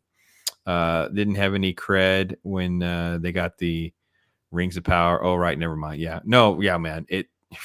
I forget the writer. Anyway. Yeah. I know Abomination AJ loves the Hulk and it's Incredible Hulk. Yeah. It's insane. I never heard of that shit. Yeah. Oh, yeah. Soundtrack is rocking, man. That's a banger soundtrack. That Spawn. Yeah. Yeah, man. I'm going to open my packages and put behind me. I've got more stuff to kind of decorate with. I have 2 of the Violators. I have like one of the early McFarlane ones. The packaging got all damaged, and I got another one that I got for like, when you go to a comic show, I go to a comic show and you can buy stuff on Sunday for like $1 because they want to carry it around. Yeah, I got one like that where it's just like, so it's just one. It's not a great one, but I have 2 Violators. I'm going to open them and put them behind me because I love elements of the Spawn stuff. I read the new comics though. I got a link now so I can read the new comics because Wakazashi Tea House does reviews and he's been raving about most of the Spawn books. So yeah, I'm gonna revisit Spawn. You have Spawn #1? Yeah, of course. I have a Spawn #1. Oh man, I don't have it handy. I'd turn the camera on. So there used to be a toy store called Circus World, right? Kind of like KB Toys, Circus World, right? So I have a Spawn #1 that was poly bagged to go. It's like how they did those collector issues that are poly bagged for Circus World. So it's in like a special packaging and everything like that. It's still in the wrapper. Is it like one comic or is it like 3 or 4 in one? No. It's a single comic just for Spawn. Yeah, and it came out pretty much a couple months or so, I think, after, because when the original Spawn #1 came out, I bought a second copy because my friend bought it from me for $5 because the store sold out within a couple days, and I bought this one from Circus World for $6 from a guy. I'm like, yeah, he had a bunch of them.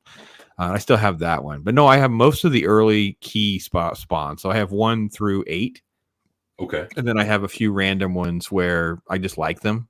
So like I have the Frank Miller one, and anyway, I have a few random ones. I did liquidate a lot of my Spawn books from like I know from 38 on are all gone. I got rid of all those because people wanted them. People want to catch up on old Spawn. They are harder to get. There are a lot of the Spawn books that had lower print runs. So yeah, I mean that's the thing. When it comes to collecting comics and buying them, for me, I realized like the comic books from like the last 10, 20 years, those are the new comics. Mm-hmm. You can buy those anywhere, anytime. But stuff from the 90s on back, that's your harder to, like I wouldn't waste my time buying, current comics or comic books in the last like 10, 20 years when you can be buying basically older comics, probably be spending less money and come off with something more valuable and something more collectible and something worth more of your time and your money in collecting and buying than anything current or something in present day comics from, like I said, the last 10, 20 years back. Yeah, And I think you have to decide. I basically, you would know this because you've been doing this for as long. So I kind of like, I'm okay with the three elements, right? You can be into comics for reading them, collecting them, and investing. There are three different elements, and they can be, you can be into all three, or you can be into just one, or that kind of thing. So from an investing standpoint, it's a completely different strategy than the first two, because investing, you're only really interested in like certain types of keys. The quality matters way more than most people care about, right? And then you end up with like what you're saying from an investing standpoint. You kind of have to chase things that are cold when they're cold. Do you want to chase, how much money do you have to spend? Because if you start talking about graded stuff, it definitely has to be a lot more strategic. And right now is a buyer's market, to be honest. Right now is a buyer's market. And AJ did, he modified his comment when he was talking about the Incredible Sulk. It's more like the forgettable Sulk. Yeah, I'm with you, bro. Yeah, Roman is throwing down some love for Gunslinger Spawn. That's the one that everybody's really been raving about. So I'll definitely be there. At some point I'll be catching up. Do I have Batman Spawn? I do not have the new one. I have the original two. I have the original Spawn Batman and Batman Spawn. I have both of those. Those are also not going anywhere. And yeah, Roman, I have the Cult. Love the Cult. That was actually part of my OG entry point with the, it started with Dark Knight Returns, Killing Joke, Crisis on Infinite Earth. But yeah, Cult was in that first wave of like the first 20 or so things I got. And I got all those. So yeah, I still have the Cult. I don't think I never parted with my Cult. I still have all those. Comic Relief Crusaders here. Hey brother, hope you're doing well. Yeah, he's funny, man. He's a good dude. So actually, I if I'm not mistaken, I've heard something about the new Batman Spawn. Mm-hmm. And from what I've heard, I think I've read this in the last day or two, that Spawn ends up joining the Court of Owls. Okay. I'm just like, wow. So I don't know what the story is. I just seen that little tidbit and I was like, oh, I guess I have something completely different with this one. I have it on my list of things to do. I need to catch up on some of my comic book reviews, because I have about 4 different videos I need to kind of start recording before I start reading more stuff, because my brain just kind of gets on overload. I have notes, but notes don't always work, and I don't feel like I'm giving a fair reaction when I get too far away. I'm not an investor. Read my books. Oh, my action figures. Hey man, no, I was not passing judgment on anybody. I was too stern. I do a little bit of everything, man. So like I said, I just talked about opening my Spawn action figures, man. I'm not, it's just there's stuff for everything. Underappreciated movie would be make. Don't know about the movie. Have to read it again to give you my thoughts on a movie. Live figure review on a figure I helped with Pops. Awesome. Great to be here with you. Yeah, awesome. Cool, man. 24. How do you? Because we'll talk more YouTube stuff here for a second. So, because you do videos, you're pretty regular with your videos and that kind of thing. What drives you to be like, okay, I got to unload? Do you take notes? Do you write scripts? How do you sort of put together the YouTubing side of things? Well, you have a set time of day. How do you navigate? What it is I comb through a bunch of sites and I see what's going on for each of them, and Bounty in the Comics, Bleeding Fool, time to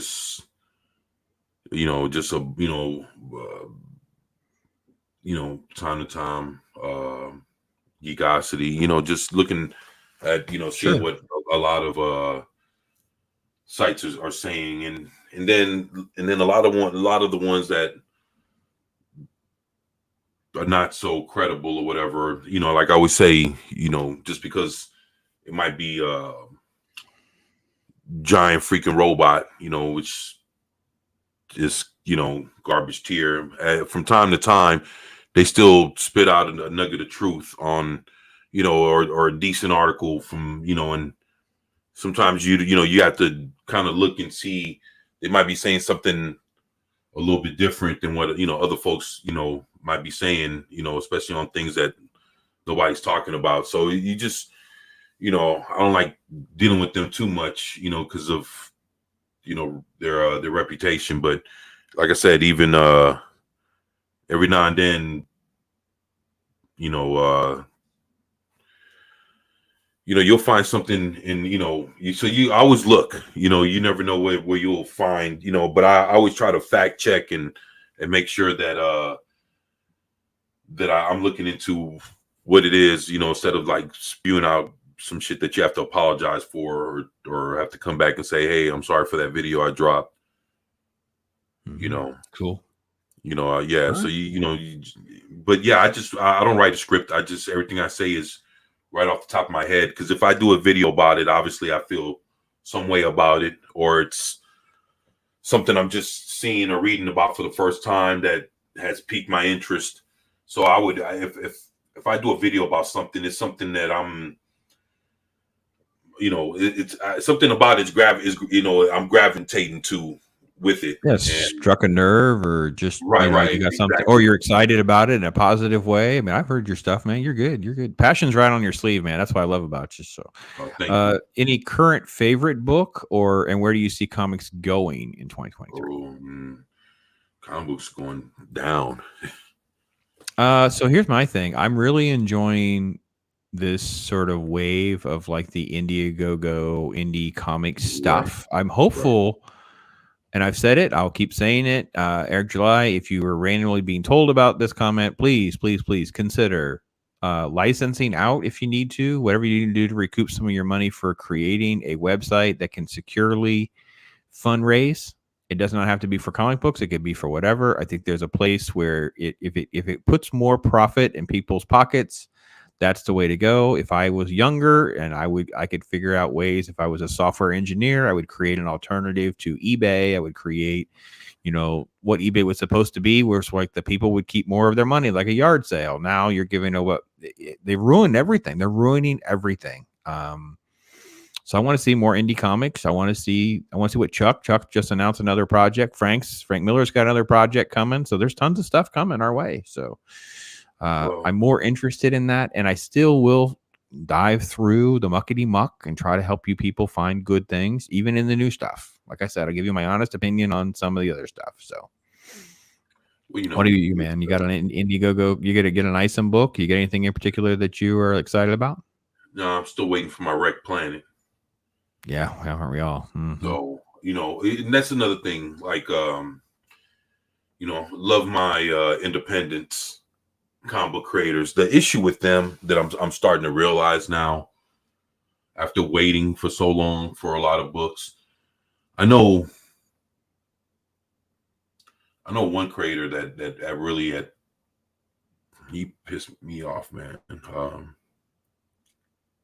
I think we all have at least one on a list where we're like, well, whenever I hope I get my book, because once I do my book, I'm pretty much done with that person. I'm good. I can just kind of move on. I don't want to call them out. I'm not throwing anybody on blast. I'm not doing that. I'm just like, you know, behind the scenes, I've told people, but yeah, I'm with you. Well, this one individual, he was part of Comics Gate. You know, he dropped the comic, and the art was fantastic. You know, the concept of it was great, and people helped fund the comic.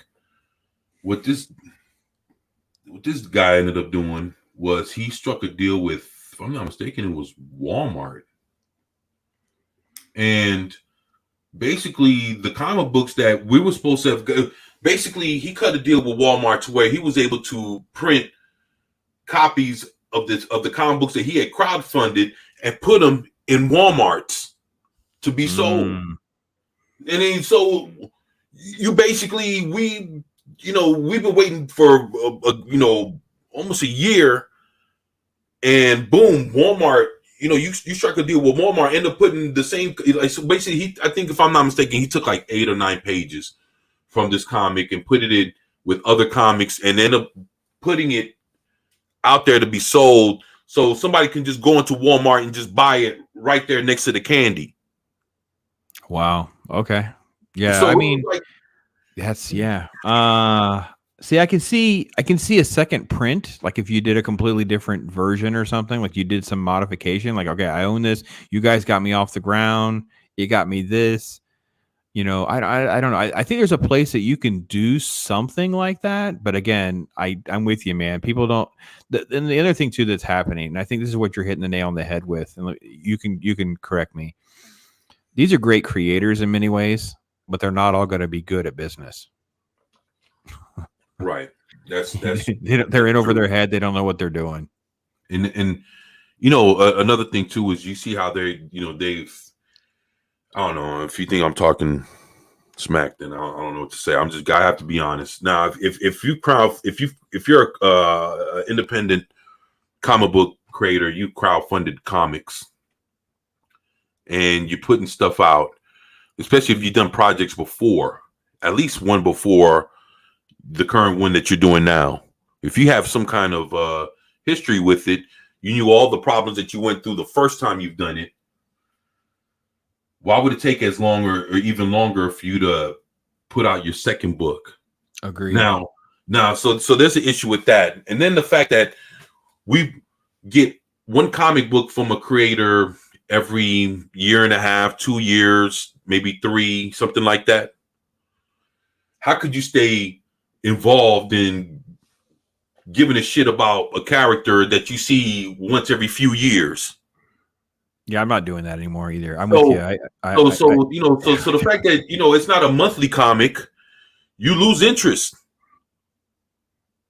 And it's like random thing. It's just some random thing that I can get in like an omnibus or something. I'm not fronting your living and your business if that's. I'm not getting a product that I care enough in, to be honest. The funny thing, these are creators that have written monthly comics, that have drawn monthly comics, and to be honest, you just spit that shit out every month. So why is it now you doing your own project? We get one comic book every few years. When you professionally used to spit one comic book out a month. Agreed. So even if it is like 100 pages, we're talking about like 7 or 8 months of work. So there's no reason you can't move things along faster. You guys knew you were doing this anyway. And there are creators that are, and that's why I get even more frustrated. It's not as though I'm asking you to do something that other creators are not doing. Maybe you need to pick up the phone and collab and make some phone calls about how to make your business model move a little smoother, because some folks have really dropped the ball and they're giving the whole, I won't say the whole business, but the whole niche a bad name. And I hear what Roman's saying, because Roman, you're right. A lot of people have tapped into ISOM, and I got to be honest. Now is when Eric July has to step up. Like the first one is like a miracle. Like he hit the home run on like he's like the rookie baseball player who got off to this incredible start. He's like made a splash, but it's like, okay, well, now that everybody can see you pitch and know what's going on, they know how you hit, they see the holes. It's okay. Now let's see what you do. So Phil TMT, awesome, bro. Great support. Love you, man. And it's harder to promote new comics on Indiegogo. Now they're starting to shadow ban certain creators. Yeah, it's really hard. Graham's got I want to say the name that you didn't mention there, and that's Mike Barron. Mike Barron is like I already know Mike Barron. They went after Mike Barron's Private American because it has to do with immigration on the border. And you know how Mike Barron writes? It's like real life stuff. It's hardcore street stuff. And they do not want you to have Private American. Mandy's a good friend. Good, yeah, cool. I don't think anybody really has any shade for Mandy. So I don't have no shade for him. For anybody. It's just the fact of when you got professionals that used to spit out monthly comics. It's just like, okay, if it's harder for you to put the comic book together, and I'm talking about the whole process of it, because as far as you drawing it, if you drew comic books for years, for decades, you should be able to spit out a comic book. It shouldn't take you a year and you're still drawing some shit. Like this is no. And we talked about annuals briefly, but annuals were like 48 pages or so. They were not small books. I just did a love fest of Batman Annual 14. It's like this famous Neil Adams cover with Two-Face on it. And I'm like, this is a long book. There's a lot of freaking pages in this book. So I got to be honest, it'll be fun to watch it evolve 24 because we've gone through worse. We've gone through crazy. We've seen stuff that, you know, when I was on with Roman, he had this great thing, like I said, these most influential books of all time or whatever. And I threw down like, you know, like the OG, man, the comics code book with what Crime Sense of Stories 22 with the decapitated head and the axe. But I also threw out Jim Lee and Chris Claremont, X-Men #1, man. 8 million freaking copies sold. Why do you think we got X-Men animated series, man? Why do we think we got Image Comics? Because Todd blew up over there doing amazing. He saw what happened with X-Men, and next thing you know, we got Spawn, and we've gone through Death of Superman. We've gone through the death of Marvel, basically being bankrupt. we've gone through some crazy stuff, man. So hey, we're along for the ride. Let's see what happens. I don't know.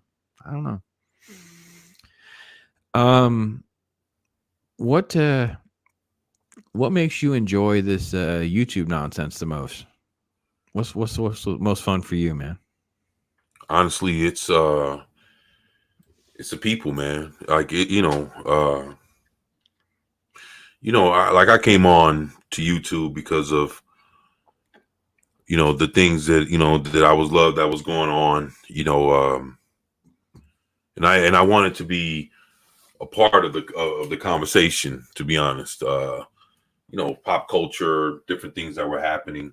But then it was like getting into it, realizing that there's a lot more to it because you have folks that have like insiders and they have scoopers and all this other shit. So it's like it's to be honest, it's harder for a person that I do a lot of reading, checking out articles and stuff like that. But then it's harder to compete with content when you got somebody that basically has an ear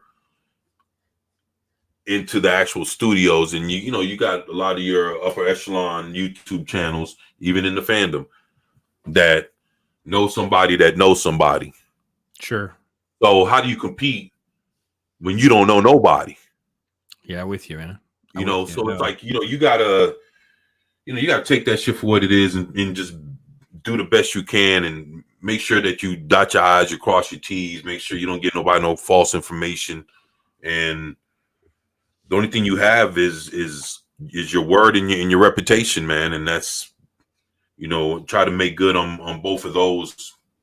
That way nobody's calling you fraud and people saying, people are not saying that you're spitting fake news or you're like a Mike Zero or some shit like, and all that. You don't ever want to be, on that level like that. You want people to at least respect that, you've put work into what you've done. You've researched it. You've read about it. And, because some people, if you're credible with them and, they know what kind of individual that you are, they're going to give you the benefit of the doubt. And the thing is, when a person gives you the benefit of the doubt and you've at least earned that much to where when you speak, they'll at least give you the time of day. You don't want to screw that over with bad information. Sure. No, I'm with you, man. As somebody who wrote on website news, so basically I was part of like Google News back in the day when there was a Google News and not this crap that we have now. And it was like, it was really hard because you're up against Variety, the Hollywood Reporter, Deadline. They're all like fingers on the pulse, originals content with people that'll talk to them. And for us, we were kind of more on the outside, and it can be discouraging. But the biggest thing is just try to do your best. And when you screw up, you just own it. You're like, oh yeah, I got that wrong. I thought this, and I try to spin it a little bit. So like when I recently just talked about that Damon Lindelof Star Wars thing, I wasn't trying to say I got an inside source and I saw this. I'm like, no, here's a story. Here's what these people are saying.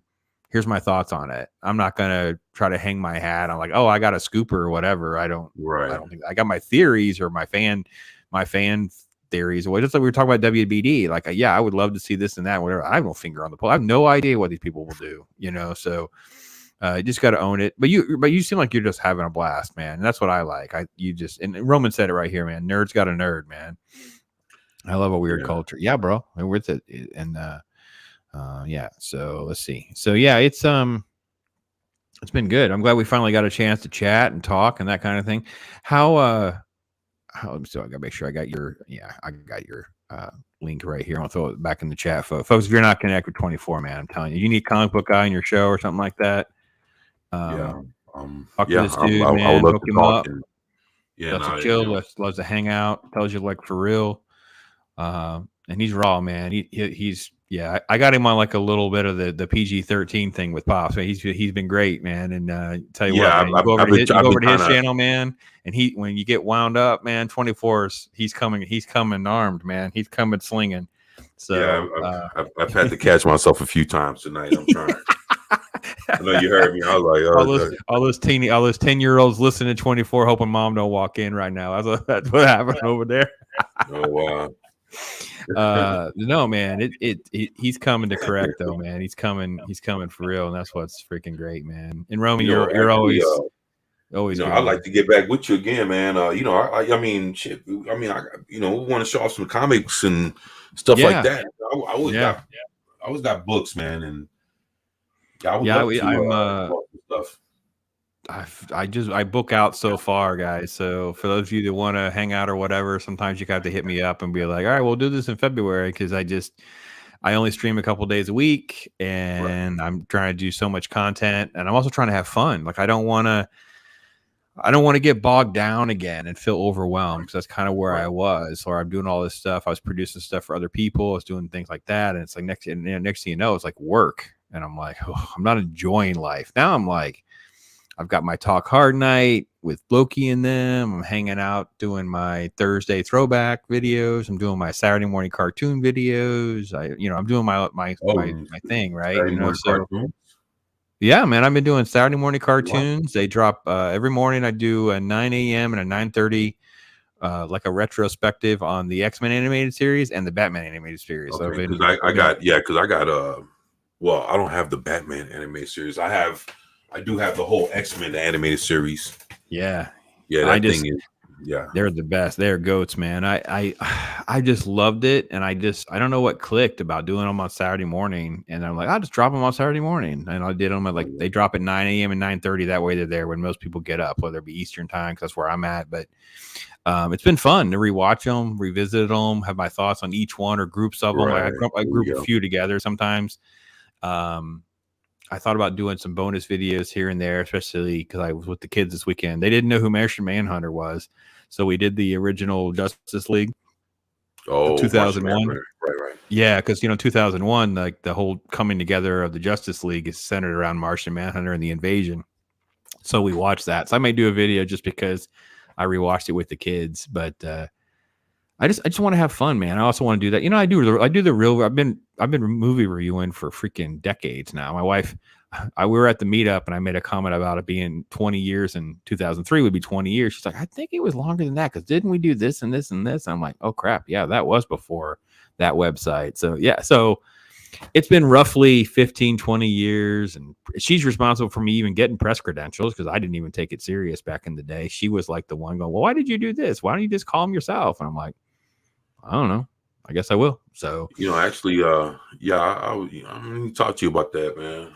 Man, it's for real, man. You can get the press credentials, try to get screeners and stuff like that, and because actually I've been wanting to do reviews. I haven't started yet, man. Like I said, I own over 10,000 titles right here in front of me, DVDs, Blu-rays, and 4K. But it's man.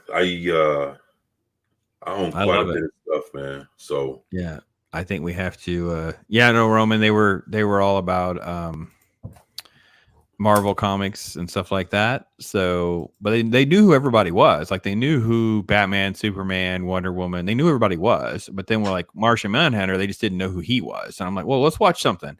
And I needed an excuse to entertain them anyway.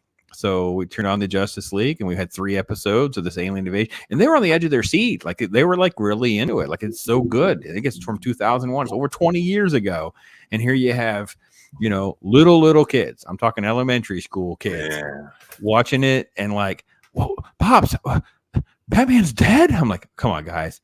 They can't take down Batman. He's got him fooled, man. You watch, you wait. I bet you he's going to come back. And it's like, that's Superman. That guy. What? I'm like, yeah, kids, come on. And they were like really into it, and it makes my day. And people have hit me up in chat because you know how it is with views on YouTube, man. You don't even know what to believe. A lot of these videos aren't getting a ton of views. I don't care. And people in chat like, oh man, Pops, thanks for doing this, man. It makes me want to watch those Batman episodes again. Or, oh man, I haven't thought about this. I haven't thought about that. I'm like, that's what makes it happen, man. That to me means more than any stupid views or subs or super chats or members. No offense to all of you that do all those things. I love you. Thank you so much for supporting me. But the fact that I could get somebody who might want to watch X-Men for the first time or Batman for the first time, or maybe they haven't watched it in 15 years and they're going to show their kid. Want to go back. Yeah. Yeah, man, that's freaking. So I started doing Throwback Thursday, which are just like old movies, like because some girl at work had not heard of, not seen, never heard of The Towering Inferno. Oh, I have that movie. It has the dancer. Fred Astaire, baby. Fred Astaire. Yeah. It's Paul Newman. Because I bought I have the collector's edition. That I don't have the collector's edition. I have the regular one. I have to look at that. Yeah, it's remastered. It has a nice hard it's like a regular DVD, but it also has a slip case. Okay, cool. Yeah, very cool. So it's awesome, yeah, Paul Newman and Steve McQueen wanted to always work together. They finally get their chance, and all they did was bicker about who was going to be the top bill. It's great. But yeah, that's how it got me on the Throwback Thursday because she had never heard of it. I said, all right, here's the thing. I'll do a review on it, and then you watch my review. It's going to be spoilers, but at least you'll know if you want to watch it or not. And she was like, yeah, I'm going to watch it this weekend with my boyfriend and blah, blah, blah. I'm like, it's worth it then. It's worth it. Yeah. So, I mean, shoot, man, I say Towering Inferno, I have like a bunch of like old school disaster movies. Yeah, man. That's freaking Irwin. And the best part about that disaster thing, you can go to YouTube and you can like making of Towering Inferno. And there's a shot of Irwin on set. Those are the actors, man. At that end of that movie with those explosions and the water comes pouring in with that smoke, they freaking use the actors in in those shots, man. It's not like today, where the actors would be like, "Oh, I didn't even know that scene," or no. They were like OG about it. Like there's a shot of Steve McQueen joking, like, "If I don't make it out, ha ha ha," because there were no injuries, of course. These guys are pros, but Abomination AJ says, "Yeah, show them Avatar." Their dad loves Avatar Airbender, so they know Avatar. They know Pokemon. They know Yu-Gi-Oh. They know. Let me ask you this: what would how would the $6 million man go across with him? I don't know. They're a little young for live action parts of it because I own like Buck Rogers and I own like Incredible Hulk with Lou Ferrigno. Right. So I showed them clips from like the girls, like the one girl's really into Wonder Woman. I showed her like the clips of Linda Carter, Gal Gadot fighting and stuff. Oh, I was showing them like Tobey Maguire, Spider-Man swinging and stuff. So I showed them like pieces of the action stuff to get them totally hooked. And I want them to play correctly. Like I want them to know, like, this is how Spider-Man actually acts, and this is how Wonder Woman actually acts. So my granddaughter will go, oh, Granny, for my juice, I want my Wonder Woman cup again. And then she'll cross her arms, how Wonder Woman crosses her arm. Yeah. So that's why I show them like the live action stuff, things like that. So you never showed them Linda Carter? I don't have a physical copy of Linda Carter. So we are coming to that because I have it digitally. I don't have a physical copy. I don't know why I don't have a physical copy. And I actually have a bin of books. Like you talk about yours in boxes. I do have 2 bins from the move. They could be in one of those bins because I did pull out about like a dozen discs that were in that bin, in those bins. That I'm like, oh wait, what are these doing in here? These are keepers. These aren't going anywhere. Right. So yeah, no, that's how that Pops. Pops got the name because of those grandkids. They're the ones who named me that, and it's like, yeah, I love treating this as my like 1990s comic shop where we just have a good time talking about all this nerdy crap. That's literally just me. There's no shtick. There's no nothing. It's just me. So Yeah, Flash Gordon. oh my gosh, I love Flash. Yeah, Yes. like real cool superhero kind of stuff, but it's cheesy. It's but it's not so hard that kids couldn't watch it at compared to whatever else they can really put their eyes on nowadays. Flash Gordon is not. That's like on the level of that's like almost it's a little lighter than original Star Wars. Yeah. No, Sam Jones, man. That's OG style. Trust me, there's a clip of me talking about Mrs. Pops, and I forget what happened. Flash Gordon came up, and she just started singing the song, man, and I was like, "Baby, that is so hot right now. You have no freaking idea. You start knowing the words, start singing Flash Gordon theme songs. We get excited. Right. We get excited. I have his autograph. Yeah, I met him at a con. I don't think I had anything signed and stuff. Yeah, I met him. He's a super cool dude. It's a picture of him and the chick that was the daughter of Ming. Oh, from Flash Gordon. Okay, yeah. Movie, okay. He was smoking hot. You got to know. What's her name? Yeah, but there was a glossy, but both of them like facing each other. Yep. And both and I have both of their autographs on it. I don't remember. Her name is Aura. Aura is the princess. She was Ming's daughter. She was she was smoking hot, man. She was a model or something. She was a beautiful lady. I don't know her actress name off the top of my head. She's a beautiful lady. Yeah. I met Sam. I met Mr. Jones. Sam at a con. Yeah. There was it was funny because it was one of these where the OG stars like that weren't really given any credit respect. They were in the Buck Rogers and the guy that voices Space Ghost. Yeah, they're off by themselves, so no one was really over there. And I just did a quick little press round and got a couple quotes for a little article. And most of them were pretty cool and stuff like that. But I didn't. See, the thing is, with my kids, I showed them basically everything that I grew up off of. So basically, when it came to Sesame Street, they weren't watching current Sesame Street. They were watching shit with Mr. Hooper. Yes. See, so there's a difference because if you current day Sesame Street, I would never ever show them that. It has to be all the old stuff when Gordon was still there and then everybody else, Maria and everybody. I show them that. Mr. Rogers.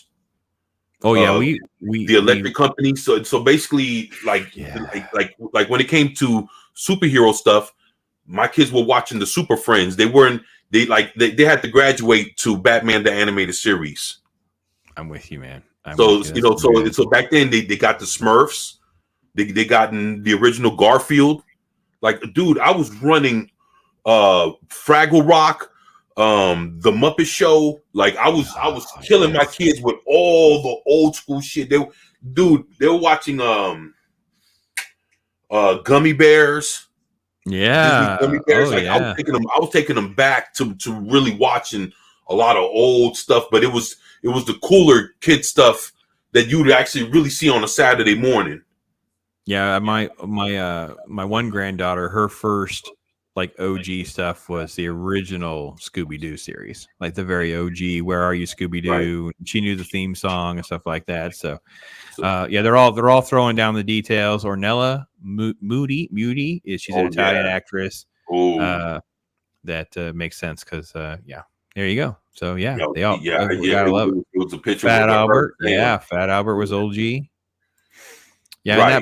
in that box I was telling you about, I pulled out original discs, and I know you probably have these because the Blockbuster was where I got mine from. I have the discs of the Dukes of Hazzard before it was canceled. So you Oh can't no, get no, it because it has it. I have the whole box set. I have the Yeah, whole. you can't get that. You can't get that stuff anymore. And I had those too. I'm like, oh crap, these guys can't be in this box. I got these. These are keepers, man. Yeah. Those I go. got the whole box set, man. So Yeah. I love like them. Battlestar Galactica, the original. Oh yeah, the original And Battlestar and I Galactica. do have the original Buck Rogers. I bet you if you put Buck Rogers, see Battlestar Galactica might be a little. They have to graduate to that, but if you want to get them Slow. earlier, Yeah. softer because of the Twiggy, beady and all that. Yep. They'll be like, oh, so can I get a Twiggy? And you have to figure out how to make one or do something. eBay something. Yeah, real quick. Yeah. So there's little cool stuff. H&R's Puffin stuff. Oh, I love the And that's the thing. Like me, like when you talk about old school retro Saturday morning cartoons, like the Get Along Gang, there was a bunch of stuff out there. The Shirt Tails. I don't know if you remember that. It was a bunch of animals that lived in Central Park, and when they all got together, it was like a letter on each one of their shirts, and one of them talked like Humphrey Bogart, I think, because he was like a little monkey, and he talked like this, sweetheart, and all this other shit. Yep. It's like, I mean, I was there watching all that, man. The snorkels, you better believe, man. It was and then even if you want to go, let's say Gumby or Davy and Goliath.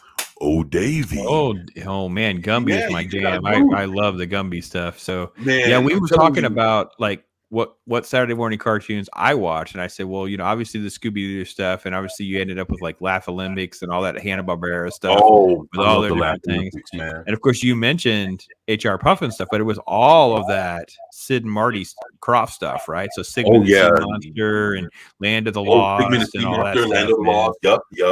I love that. Banana Splits. Oh man, I love Banana Splits. Oh, the Banana Splits, man. Oh. Yeah. And then Rocky and Bullwinkle. We talked about Rocky and Bullwinkle because I have Rocky and Bullwinkle. So I definitely do my part. My kids grew up on that too. Like we just had total control of everything. And now they're really like appreciative. And their kids came over and they asked, because I have all of the DVDs of like Roly Poly Oly and stuff like that that their kids grew up on. Their parent, my kids grew up on, because that was happening in real time, things like that. So, I'm telling you, it's you got what was that? Schoolhouse Rocks. Oh, 3 is a magic number, baby. Dude, I own all, dude. That song just turned 50. They had the 50th anniversary of that song. My kids, they grew up on everything Snoopy too, man. Like all the holidays. Oh, yeah, the Peanuts. They asked to watch the Peanuts this weekend. They just asked to watch the Peanuts, and they were actually my grandson. He was talking about, Pops, I need help with multiplication of 12s, and I forget what he did with 8s. And I said, dude, you haven't known the songs. We really pulled up Schoolhouse Rock with the 8s, and he's singing right along, and I'm like, I am a proud Pops right now. You have no freaking idea. Oh my gosh, it's the best. So, all right, listen, Shield Wall is still, talking about the weirdness that is Marty, Sid and Marty Croft. Yeah. Oh man, them guys, man. And Roman jetted. So hey, Roman, thank you, man. You hang with us the whole freaking time. Yeah, man. Driving this chat, Roman. Baby. You're rocking and rolling. So, and I don't want to keep 24 too much longer. We've gone for 2 hours and hanging out with you guys. I can hang for a few more minutes. Yeah. All right, man. All right. So, but yeah, no, I'm having a good time with the YouTube thing from that perspective. Like I just am enjoying, like kind of like came up with the different things. So it's my Wednesdays. I'm starting one that's this Wednesday, even though you know how it is when StreamYard doesn't work right. But I've got editing to do to try to fix it. James Mealy is Sequential Treasures, and he is basically an original comic book art dealer. So the original art, so the pages and stuff. He has a site and does that. He's doing a once a month with me on like, why is this great, and picking like a single comic book, like just one. And we that's how I ended up with Batman Annual 14. We want to try to find things that were lower budget. Let's not do like X-Men Giant Size #1. No, let's find things that people can afford, and talk about why it's a great issue for that character or for that villain or whatever that is. So I may try to treat that's gonna hopefully drop on Wednesday, because he wanted it to be on that day, because that's Comic Book Day, right? Comic Book Day, right on Wednesday, exactly. Right. So I think I'm going to try to steer a lot of my comic book content towards Wednesdays for that reason. I thought that's a good reason to have comic book content on Wednesdays. So Exactly. yeah. So I may be doing stuff like that. So yeah. Well, But I if saw you a lot of ever, folks subbing to the channel. I'm going to drop that link in here one more time.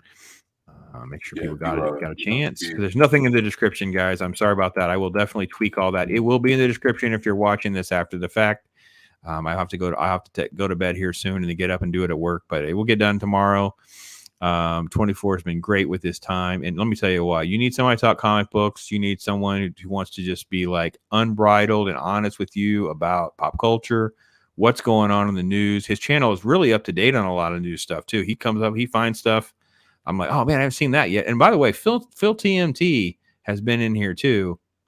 And Phil does not get credit for covering stuff that none of these other guys are talking about. Phil will, he'll just randomly start talking about this movie project or this. I'm like, whoa, Phil, where'd you get this? And he'll tell me, hits me up with where it came from. I'm like, good on you, Phil, because the nerd fandom can get kind of one dimensional. That's the best way to describe it. 24. We're all a bunch of people are talking about the same. Like right now, obviously everyone's talking about Velma. Right? Yeah, it's been talked about to death.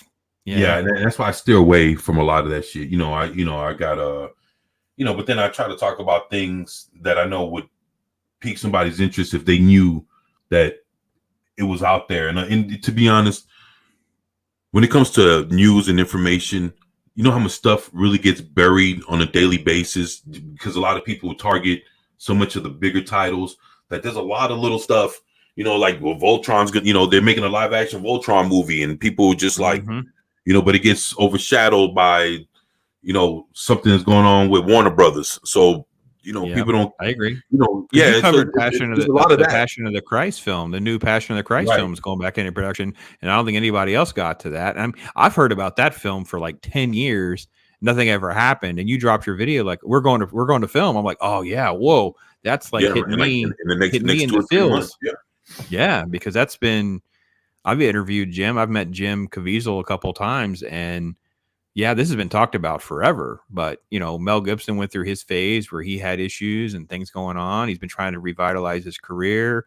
The studios that they don't want to deal with religious film and religious content, and it's like, how religious do they want it to be? And so yeah, I'm excited to see what they do with that kind of stuff. And I'm going to be hardcore in faith-based content probably around Easter time to kind of share folks with some stuff I think is really good, holds up well, and why other stuff doesn't. Try to talk about a few films I think it's funny you say that. I have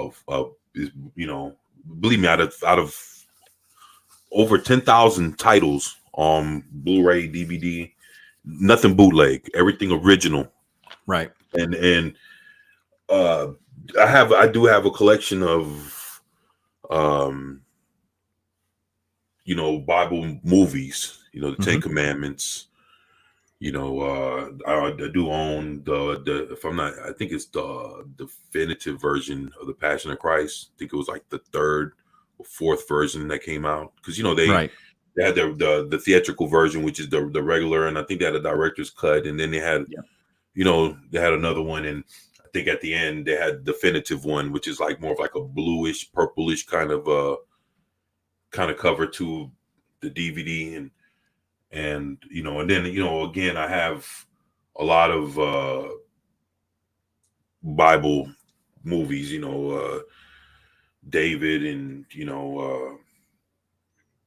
my mom was really like you talked about stuff we grew up on as a kid. My mom was like all about the biblical epics back in the day, Ben-Hur and 10 Commandments and all that. But her favorite was The Robe. It was like this more of an obscure one that really, to be honest, is really, really heavy. And I did this video with Magitech Mag. It drops in a couple weeks on a Sunday. That's my Watch Your Story day where I do these different types of videos on Sunday morning. And she's really like an old soul, right? And she's like me. We love going back. So we actually went back to like the golden age. Like we went back to like the very beginning of like, this little group of like 5-6 years really represents probably 5 to 7 of the best movies of all time, whether or not, I mean, not necessarily in order, but just, you know, if you're listing off 25 from a cinematic history, it's pretty hard to exclude, you know, Gone with the Wind and Casablancas and Snow White and the Seven Dwarfs and these movies that they're beyond groundbreaking. They basically made the ground. Right. Exactly. We wouldn't have any of this if they hadn't done what they did. They literally were inventing how to do some of these things. And you start talking about these films, these biblical epics, and they were like these very important films for us to get The Godfather. You know what I mean? For us to get some of those movies, you know, decades later. It's if we didn't have those first, studios wouldn't do it. And they didn't want to do Godfather. Godfather was too big. A 3-hour movie? We're not making a freaking 3-hour movie. You got to cut this movie. And I mean, it's. Do you have access to HBO Max? Yeah, I do. But then I own the. You have access. That's all. Yeah. So there's a little series on there called The Offer, and it's about how they made The Godfather, and it's obviously dramatized to a certain extent. It was really interesting. It's someone who loves movies as much as you do. I love your take on The Offer. If you enjoyed it as much as I did, I thought I had a great time watching that. It made me want to watch the first 2 Godfathers movies again. I don't speak about the third one. Right. It is what it is. I'm not throwing any more shade at Pacino. So, I got you. Well, listen, I'm going to let everybody go here. You guys have been amazing. 24 has been amazing. We'll talk in the back room a little bit more too. But listen, guys, make tomorrow better than today. Listen, tomorrow night is Talk Hard, 5:30 p.m. Eastern time for those of you. And listen, I always love to put a smile on your face, make sure you leave happy. So how can we do that? We can dance around with Bob Ross. Bob Ross, all I do is chill.